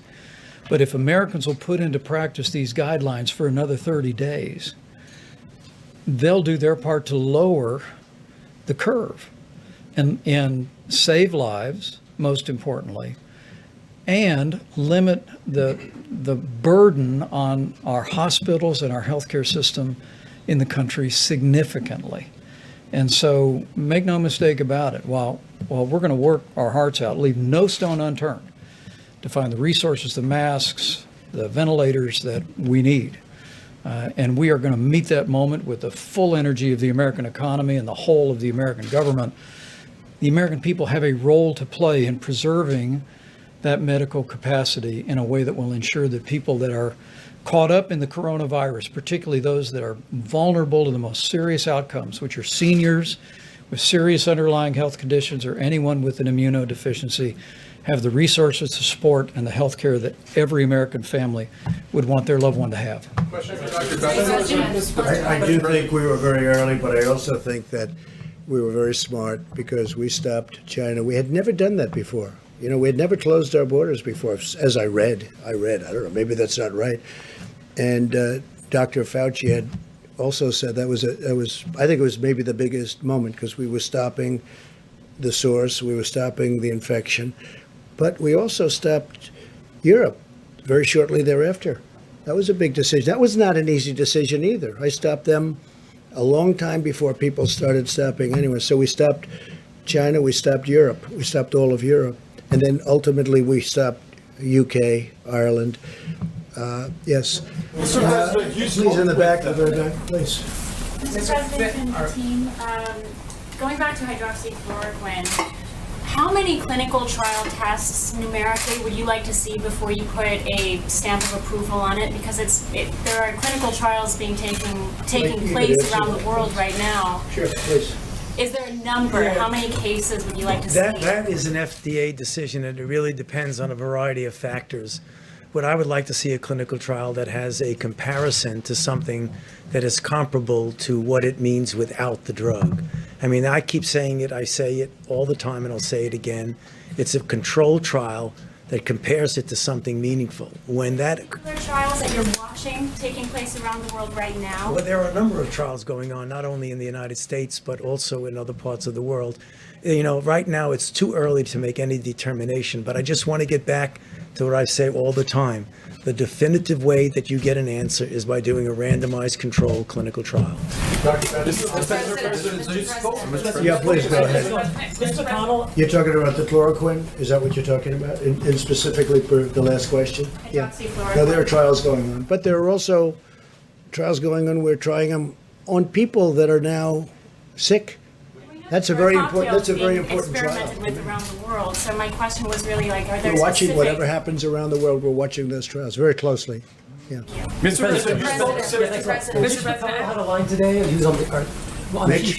Mitch McConnell, yeah. He said that impeachment diverted the attention of the government. Do you think that in any way, this was happening and building at the same time, did it divert your attention or your team's attention or the vice president's attention? Well, I don't like to think I did. I think I handled it very well, but I guess it probably did. I mean, I got impeached. I think, I certainly devoted a little time to thinking about it, right? So, but think of it. It was a hoax. It was a total hoax. And when you think that I got impeached only because they had a majority in the House, they didn't get one Republican vote. 196 to nothing. Not one Republican. I don't think it's ever happened. The Republicans stuck together. And they stuck together in the Senate 52 to a half. A half. So, when you say that, yeah, I think it took a lot of, I see them going and saying about speed. Well, they probably illegally impeached me in the sense that if you look at the FBI today with what happened, the horrible things, nobody cares about that now because all they're thinking about is the virus, and that's okay with me. But you look at the report that came out from I.G. Horowitz, it's disgraceful what went on. It's disgraceful. It's a total disgrace. They got caught in the act. But you know what? We won't talk about that now. Did it divert my attention? I think I'm getting A+ for the way I handled myself during a phony impeachment, okay? It was a hoax. But certainly, I guess I thought of it, and I think I probably acted. I don't think I would have done any better had I not been impeached, okay? And I think that's a great tribute to something. Maybe it's a tribute to me, but I don't think I would have acted any differently, or I don't think I would have acted any faster. But the Democrats, their whole life, their whole being, their whole existence was to try and get me out of office any way they can, even if it was a phony deal. And it was a phony deal. And it turned out, and all you have to do is look today at the FBI reports. Take a look at what the FBI did. Take a look at the people. Take a look at Comey's report, 78 pages of total kill. Take a look at that. Take a look at the report on McCabe. Just read it, and you'll see how horrible it was. And you know what? I don't think this country is going to take it. You want to know the truth? Phone call you even had time to make? How did it take you out of What the gate? guidance are you offering to Florida when it comes to the 2 Holland American cruise ships that are seeking to dock here? Yeah, well, I'll be speaking. I'm going to be speaking. In fact, he has a call in to me. We'll be speaking to the governor, and we'll be speaking to him soon. But there's a case. We have 2 ships. There are people that are sick on the ship. And we don't want to be like they're going to be ghost ships. People turn those ships away. There was a ship, as you know, in a certain part of Asia, and from port to port, nobody would take it. But in the meantime, you have people that are dying on the ship, or at least very sick, but they're dying on the ship. So I'm gonna do what's right, not only for us, but for humanity. I mean, these are 2 big ships, and they have a lot of very sick people. And I'll be speaking to the governor. Let's do just a couple of more back here. Yeah, go ahead, please. Go ahead, please. Thank you very much. I was hoping you could. You ever run out of questions? It's the most unbelievable thing. You go through the room, but I have nothing else to do. So if you want should we keep it going, John? I think so. Can you clarify Let's something go. for me, please? Andrew Cuomo today said that the system that we have where governors are trying to get ventilators, it's like being on eBay with 50 other states bidding on a ventilator plus FEMA. And then you just said tonight they You mean he was doing he was complaining? Well, he said. Say it. That's What did he fine. say exactly? What did he say? He said that when you have states competing for ventilators in medical care, it's like being on eBay with 50 other states bidding on a ventilator. Well, he plus shouldn't be FEMA. complaining because we gave him a lot of ventilators. And if you take a look at the chart, it's down. But I wish he got going a little bit sooner. But we gave him a lot of ventilators. And you know what? He has a lot of ventilators. The problem is with some people, no matter what you give, it's never enough. It's never enough. Like they'll say, how's Trump doing? And you're a Democrat. Some of them said really good. I'll tell you, Gavin Newsom, from California, who's doing a good job, by the way, and others said really good. But, generally your natural reflex, how's Trump doing? You ask that question to a Democrat. We don't like it. Oh, really? You don't like it? We're getting very high marks, but I'm not doing this for marks. I'm doing this to save lives. When John saw the numbers and when Jim saw those numbers, they're shocking numbers. You're talking about deaths. Even at the low end, you were shocked when you see 100 and 120,000 and 200,000 people over potentially a very short period of time. I want to save lives. I'm not doing this for any other reason. I want to save lives. But the governor of New York's gotten, I think maybe probably gotten more than anybody. He's gotten 4 hospitals. He's gotten 4 medical tents. He's gotten a ship, the likes of which nobody's ever seen before, other than Los Angeles, which has the twin. We've done a lot. But many ventilators were sent to New York. And Mayor de Blasio, I'm getting along with Mayor de Blasio great, and I think he's very happy with the job we're doing too. We're sending a lot of, actually Mayor de Blasio had an interesting request. He wanted people, and we're sending medical people. A lot of the states aren't having a problem with ventilators, they're having a problem getting medical people. And we're sending a lot of people in, military, very talented people. Who didn't go? Go ahead, and then I'll do you second. Your response to that question earlier was that they shouldn't be doing that. If they need something, if they need them that They shouldn't be doing what? They shouldn't be, the governor shouldn't be competing with each other. No, they shouldn't be competing, and they should call us. Wait, no, I don't want them to compete, because all they're going to do is drive up the price. I don't want them to compete.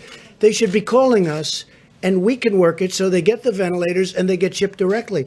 If they're competing, if they're calling, even if there's only 2 of them calling, they're going to just drive up the price, because as nice as some of the people that do ventilators, they do want to make money, okay?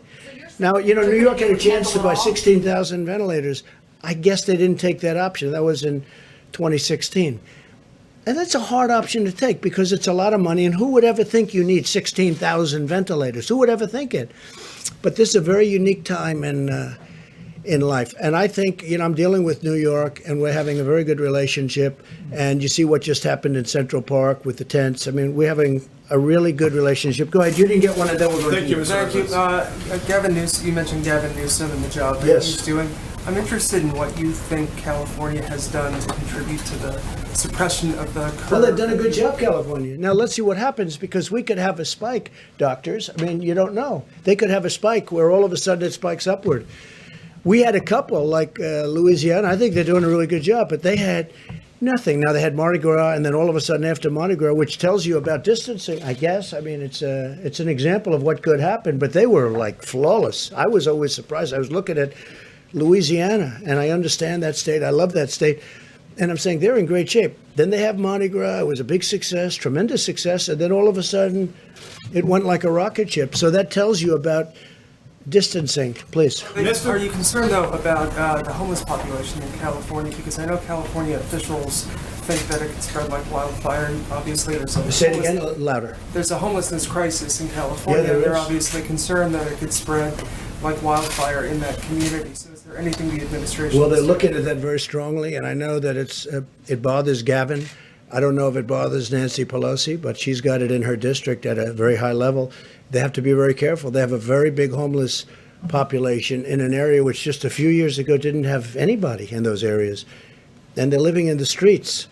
And I know that some people in California are working on that very hard. Mr. President, you spoke several times with Prime Minister Trudeau, President Macron, and at the end of last week, President Macron talked about an important initiative that you and him would launch. Any news on that? No, we're talking about something that will be very positive for the world if we do it. We'll see if we do it or not. Well, I don't want to talk. It's a private thing, but it will become public if we decide to do it, but positive. Our relationship with the president, our relationship with France is, I think extraordinary, very good, probably as good as it's ever been.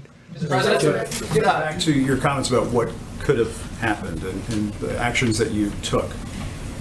Is there any fairness to the criticism that you may have lulled Americans into a false sense of security when you were saying things like it's going to go away? Well, it is. And that sort of thing. But Jim, it's going away. But when you were saying it's going to go away, hopefully at the end of the month, and if not, it hopefully will be soon after that. But hasn't your thinking on this evolved? Yeah, it is going away. Hasn't your thinking on this evolved? You're taking it more seriously now. I think from the beginning, my attitude was that we have to give this country. I know how bad it was. All you have to do is look at what was going on in China. It was devastation. And well, yeah, look at the numbers from China, those initial numbers coming out from China. But, you know, I read an article today, which was very interesting. They say, we wish President Trump would give more bad news. Give bad news. I'm not about bad news. I want to give people hope. I want to give people a feeling that we all have a chance. I mean, when you saw the numbers, and when John and all of you saw those numbers, and you're saying 120,000 people, you mean that's good? 100,000 dead people within a short period of time. I want to give people a feeling of hope. I could be very negative. I could say, wait a minute, those numbers are terrible. This is going to be horrible. This is a horrible thing. Hey, Jim. Last month and said, okay, let's go to the beach. Let's go to the airport. Let's go down to Mardi Gras. Well, there were a lot Let's of go people. do There were a those lot of things. people that could have said that. We didn't say that. Fortunately, I didn't say that. And that was an alternative. We talked about it. That was always an alternative. That's what I said. Let it rip. Let it ride. Do nothing. And we could have had 2.2 million dead people, more than that, because I didn't do that.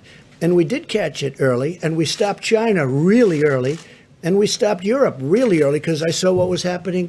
What happened is I stopped Italy, because Italy was really heavily infected. We started off with certain parts of Italy, then all of Italy, then we saw Spain. Then I said, stop Europe. Let's stop Europe. We have to stop them from coming here. Europe. I love Europe. But they were having problems. I don't think anybody did a better job than that, especially when you see the 2.2 million number.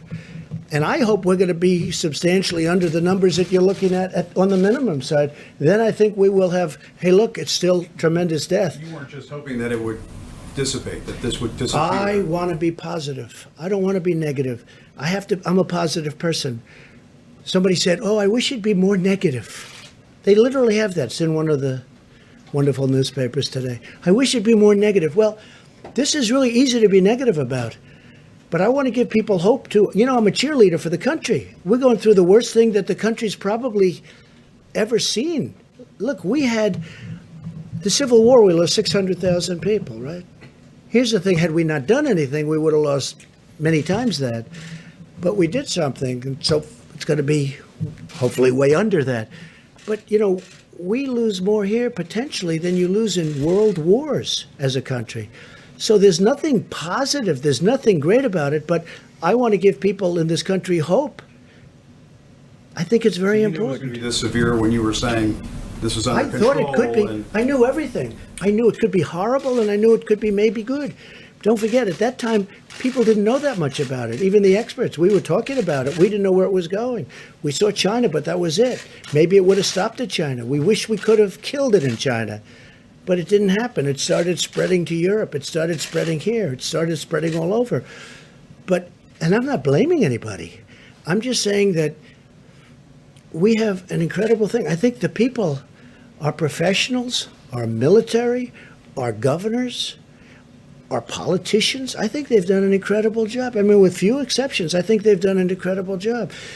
But I don't want to be a negative person. It'd be so much easier for me to come up and say, we have bad news. We're going to lose 220,000 people, and it's going to happen over the next few weeks. And with that, I did start off by saying today, long before this question, I said, this is going to be a rough 2 or 3 weeks. This is going to be one of the roughest 2 or 3 weeks we've ever had in our country. We're going to lose thousands of people. When I see 28, 29 people from the governor of New Jersey, 29 people. When you see 173 people died in New York yesterday, or whatever the number was, I think it was more than that. When you see the kind of numbers that we're witnessing, we've never seen numbers like that. So it's easy to be negative. And then everybody can be negative leader for our country. And I want him to do a great job. So the number can be kept. And I've always said it. I want as few a number of people to die as possible. And that's all we're working on. You don't like the question, but are you now taking I don't mind responsibility? the question. Do you I don't mind your Are you- question. are I you think, now I think taking it's actually, responsibility for I think how it's, things it's go not from meant to this be. point? Look, I know you well enough, so it's not meant to be a fair question, but it is a fair question. I think we've done a fantastic job. question. Okay, fine, I'll accept your word. Look, Jim, I think we've done a great job. We're going to see how it comes out. But when you look at minimal numbers of 120,000 people, when you look at, it could have been 2.2 million people died and more if we did nothing, if we just did nothing. It would have gone up and it would have come down. As per your statement, it would have been confined. It would have been a similar time, maybe even less time. It would have been a violence like we've never seen in this country before. We had great professionals, great military, really great governors and politicians. I cannot say enough about what's going on. And as per what you said, I think we're way ahead of schedule in terms of numbers. I hope. But if we can keep it under the minimum numbers, the country has, not me, the country has done a great job. But I think I've done a really good job of mobilizing. I think Mike Pence has been fantastic. I put him in charge of the task force. We have wonderful people on the task force, Jim. Wonderful people. This man was working literally. He had days where he didn't go to bed, he didn't go to sleep. He went 24 hours and then started the next day. People don't know the job he did. I didn't even know he was that good of a manager, to be honest with you, Mike, okay? And you never know that about somebody until they're tested under fire. But he saw it very early also. We both did. They saw it very early. They knew pretty soon. They probably knew sooner than anybody because that's what they study. That's what they do. Must be a depressing business, right? Must be a little bit depressing, but they've seen it all. Go ahead, Jim. Can I ask Dr. Fauci a question about a headline that's been running all day to get his perspective on it? There is a professor from MIT, Dr. Fauci, who suggests that coronavirus can be carried on droplets a distance of 27 feet. Do you buy into that? And if that might be the case, does that suggest that current social distancing guidelines may need to be extended? This could really be terribly misleading, John. What it was looking at the distance that droplets fly by speaking, by coughing, by sneezing. So if you go way back and go, achoo, and go like that, you might get 27 feet. But so when you see somebody do that, get out of the way. There are some people But that's not practical. I know people that can. That is not practical, John. I'm sorry, but I was disturbed by that report because that's misleading. That means that all of a sudden the 6-foot thing doesn't work. That is a very, very robust, vigorous achoo sneeze. That's what that is. And that's not what we're talking about. You want to keep going? One more, I have one more, sir. Go ahead. How about over? I've got a follow-up on the masks, sir, but first, you mentioned Franklin Graham earlier, Yes. talking to him. As you know, his father, Billy Graham, was a trusted spiritual advisor and friend to many presidents. A lot of your predecessors in times of national emergency reached out to pastors and other spiritual counselors. Have you done that during this national emergency? Well, I never say that, but Franklin Graham is somebody that's very special. I have many very special people, and very many special in the evangelical Christian community. You can talk rabbis, you can talk a lot of, I have tremendous support from religious leaders. And Franklin Graham, I just spoke to him today for an extended period of time. I told him what a fantastic job you're doing. And he does this. He loves doing it. He loves helping people. And he loves Jesus. That I can tell you. He loves Jesus. He's a great gentleman. Go ahead. On the masks, sir, on the masks, maybe for the doctors. What? On the masks, is the reason why there's no CDC recommendation for the public to wear masks because they're meant to save and preserve the masks for the medical workers, or is it because the virus is not primarily transmitted through the air? So there was the CDC does have recommendations on their website about masks that came to the task force several weeks ago about if you're infected, wearing a mask to protect others. And if you can't, if you're working with someone who's sick and you have to be that worker in the household, because remember, we want people in the household being taken care of, that they should wear a mask. I know your question is broader than that, and it's just being considered by the task force now about whether that recommendation that already exists relevant to wearing masks should be altered in any way. So it's still under discussion.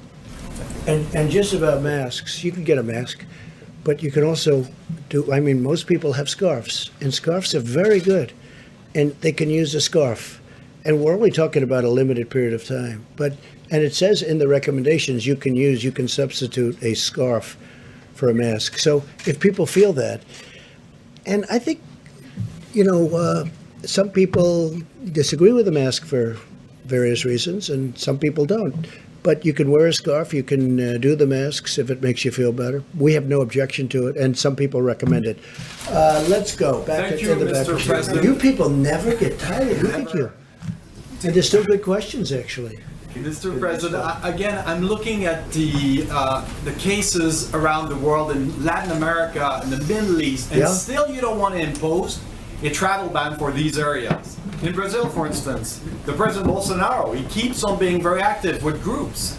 Aren't you afraid that what we're doing here can be threatened? You mean you people? Not here, but I mean the United States. I mean, you're pretty spread out already. I don't know if anymore. But you I don't think we'll have press conferences anymore. But I understand what look, we're very careful. I'm very careful personally, and. But the travel ban, I mean, aren't you afraid? We are looking at numerous countries as they get in a position. Brazil, as an example, you mentioned the president. Brazil had no problem until just a short time ago. And now they're starting to get inflamed. And yes, we are absolutely looking at a ban. There are two other countries you mentioned. Iran already has a ban. They had sort of an automatic ban. In addition to that, they have a ban. So we're looking at certain countries as they become hot. So, Mr. President, you're starting a new 30 days now. What are your plans? Are you going to stay in the White House? Are you going to travel at all, or you shelter in place? I doubt I'll leave. I wanted to go to the opening of the hospital in New York, and my people couldn't even believe it that I said it, but I did. I wanted to go. They didn't want me to do it. The Secret Service didn't want me to do it for reasons. I wanted to go to the boat sailing into New York Harbor, but the governor did a good job of that, and the mayor of New York. So, I'd love to go out, but now I'll be in the White House, and it's sort of like a nerve center, control center. And I think it's important, look, you see what happened with Boris Johnson, you see what happened with others. I think it's important that I remain healthy. I really do. So for the most part, we're staying here. I've canceled many different events, and we'll be staying here for the most part. Mr. President, Tom Frieden, the former director of the CDC, wrote an article the other day in which he said what's really needed here, and he understands the work that the task force is doing, is an incident commander to really take command of where everything is going and how things are being coordinated. We have it. Is that something that could be useful in this particular instance? We have it. His name is Pete Gaynor. He's the administrator of FEMA. And when the president signed the National Emergency Declaration, he stood up the National Response Center at FEMA. And now I can tell you that when the White House Coronavirus Task Force meets, I'm at one end of the table, and Pete Gaynor and the whole FEMA team are by video conference at the other end of the table. And that's where, whether it be the air bridge that's literally bringing in millions of medical supplies from around the world, the thoughtful deployment of those supplies to hospitals, particularly with regard to ventilators. We're working very closely. HHS is fully integrated at FEMA now, but because of the president's decision to stand up FEMA in the lead, we have a coronavirus task force at the White House that's bringing the president the very best health experts and recommendations from every agency. But all the implementation, as we tell governors literally every day, is happening through FEMA.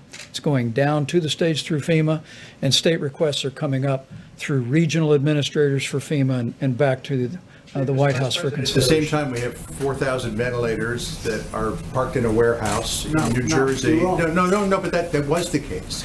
We also have, we moved them out. I They should have had them a long time ago, but they didn't need them. But the question is, this happened. We also have people not knowing about the new Abbott testing facility, or testing system. If there were an incident commander who was in charge of all of that and getting the word out, would that be a useful thing? Nobody knew about the new Abbott. It was just brought to life 2 weeks ago. They just came up with it. That's right. It was an invention that was just, so nobody knew about it. Nobody knew you could even do it. They did an incredible job. Their scientist came up with the idea a week and a half ago. I showed it to you yesterday in a box. I don't think you can do much better than that. If I may, Mr. President, I think your point's well taken. The Abbott Laboratories point of contact test was approved Friday. President announced it in the Rose Garden on Sunday. Should have done it. We're socializing that all across the country to every governor, to laboratories elsewhere. And I have to tell you, that this team that the President has assembled, the advisors on the White House Coronavirus Task Force, and then this team at FEMA, whether it be HHS Deputy Secretary Bob Kadlec, who's coordinating all supplies, whether it be Admiral Joie, who is literally working with every state on a county-by-county basis to deploy testing, is impressive. And I think it's given great encouragement to governors. President and I spoke to governors in all the states and territories again yesterday, because governors, I can tell you from my own experience as a governor, in Indiana, we had tornadoes and flooding. Governors know how to deal with FEMA. And as soon as the president stood up FEMA, declared that national emergency, what I'll call a certain amount of muscle memory kicked in states around the country. And we're really seeing a tremendous efficiency and communication. And that's how we're going to go forward. Again, the president's vision here is FEMA's vision, which is in response to a health crisis. It's locally executed, state managed, federally supported. And I have to tell you, we're seeing that whole process spinning up every day. And I hope Americans looking on are encouraged by that system. And I know they're hearing from governors around the country about the flow of resources and testing and supplies. And we'll continue to keep that, what you call an incident command, what we call the Federal Emergency Management Agency, working 24/7. And I have to say this, I've had, in the last less than a week, 3 governors call up that truly have disliked me over the years, even before I decided to run for president. And they said, I have to tell you, you've done a great job. You and your team have done a great job. These are 3 governors, respected, very respected in 2 cases. And they said, like or not like, you and your team have done an incredible job. And I think they have. I think they've done an incredible job. Go ahead, please. Mr. President, thanks so much. My first question is on modeling.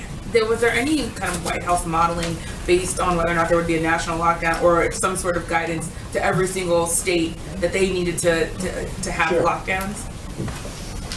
So all of the modelers who presented I just want to thank them again, because they assembled from around the globe very quickly about 2 or 3 weeks ago to before we announced the first 15 days to show all the implications of closing the schools, having people stay in their homes. And that's how it was modeled.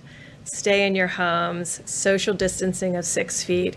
So no one actually termed it a lockdown.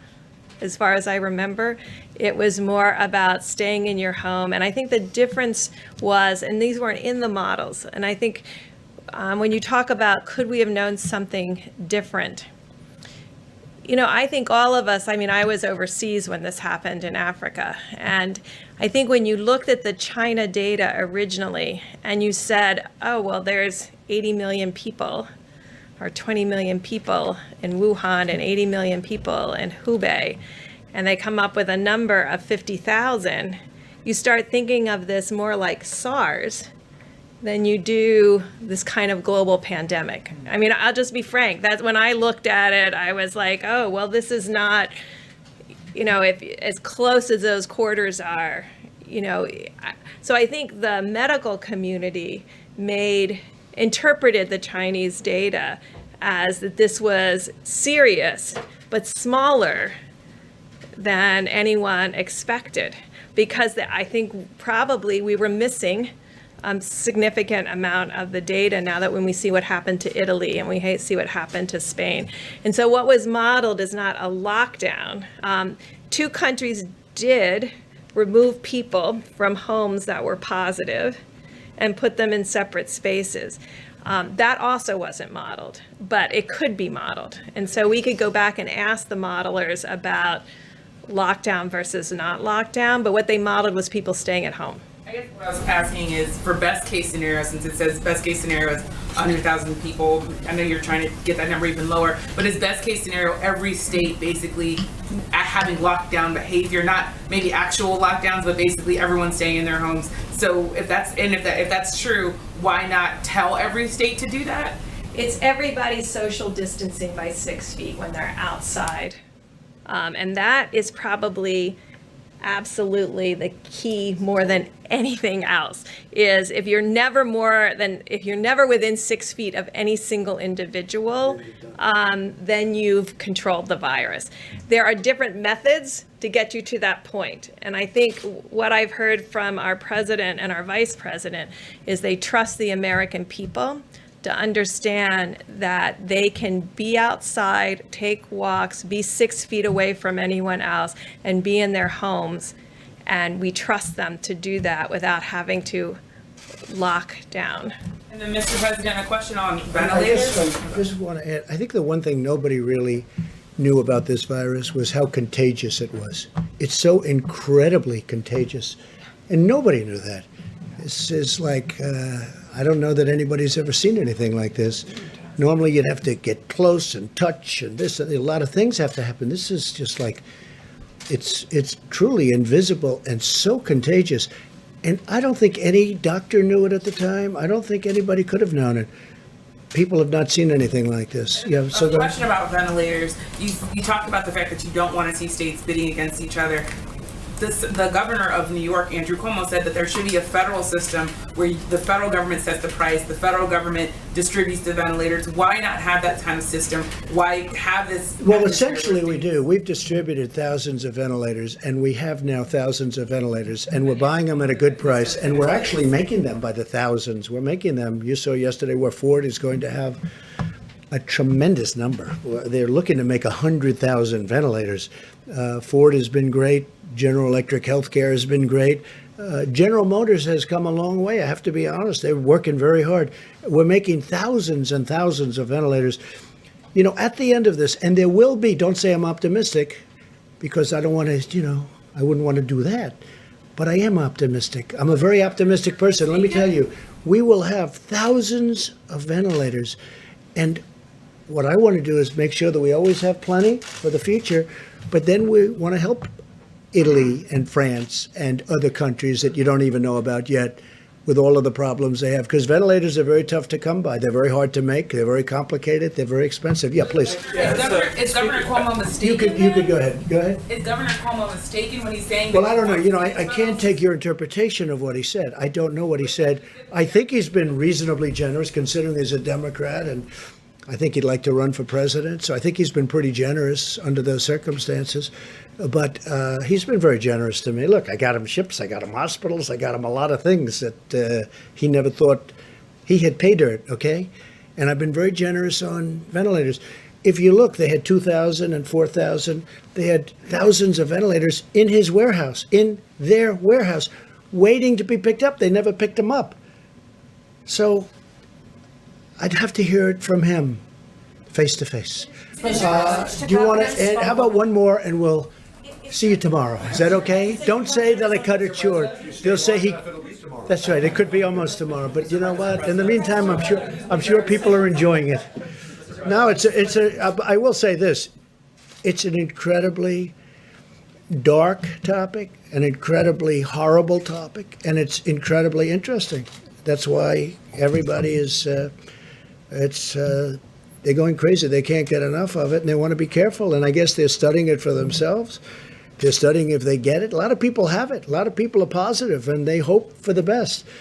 Because when this gets the wrong person, meaning a person that qualifies, generally speaking, under the list, it is ravaging. It is horrible. Go ahead. How about you in the back? Thank you. Is there any data to suggest that you're going to see a second wave at the point at which these stay-at-home orders, these lockdowns? Well, if we do see a second wave, because I've heard Dr. Fauci answer this question, if we do, we're going to be, I think, very well prepared. And the second wave won't be like the first wave. And with that, I better let him give you a little bit more to that answer, because I don't want to have him upset with me and say, I wish you would have answered that question. Come on, doctor. So when you talk about second wave, I think you really are talking about two different things that are a little bit different. So, for example, after the 30 days, if we get the mitigation that we hope will get us to the suppression that Dr. Birx was talking about, there's a danger if we don't continue to maintain that we have a resurgence right within the current outbreak. That's sort of a second wave, but it really is an exacerbation of the current wave. We hope that doesn't happen, and that's why we're really pushing, and why I was so emphatic about making sure we abide by those mitigation strategies. The other aspect of a second wave is something that's just the nature of a virus that's, as the president said, highly transmissible, and is going to be circulating in other parts of the world as we're going down, which I think we will, and I feel certain that we will. Then we have to worry about the next season. And as was just mentioned, that's when you use the experience that you have, the interventions that you've developed, and hopefully a vaccine that you'll be able to deploy as quickly as you possibly can. That's that second wave that really is more seasonal than an exacerbation of something that you pull back on. Dr. Fauci, can I ask And you a lot of very mortality positive rate? things are happening with the therapeutics and drugs of different kinds and the vaccines. I think a lot of very positive things are happening. Okay, one more. Please, go ahead. So under some of the worst case scenarios, there is a real scarcity problem. If you've given out, say, 7,000 ventilators and we've got 10,000 around. So I'm just curious, who signs off on those life and death decisions before GM and Ford ramp up? Well, I would Who's say gonna sign Mike off on that? Pence, myself, the head of FEMA, some of our generals that are working that are doing an unbelievable, we have generals that are working that are unbelievable talents, unbelievable leaders, and it'll go through one of 3 or 4 people if it comes down to that. And I hope it doesn't come down to that, because I think we're very well equipped. And it's an honor to be here tonight. I appreciate it. I appreciate your interest. I think there is a great interest in it. And we'll see you tomorrow.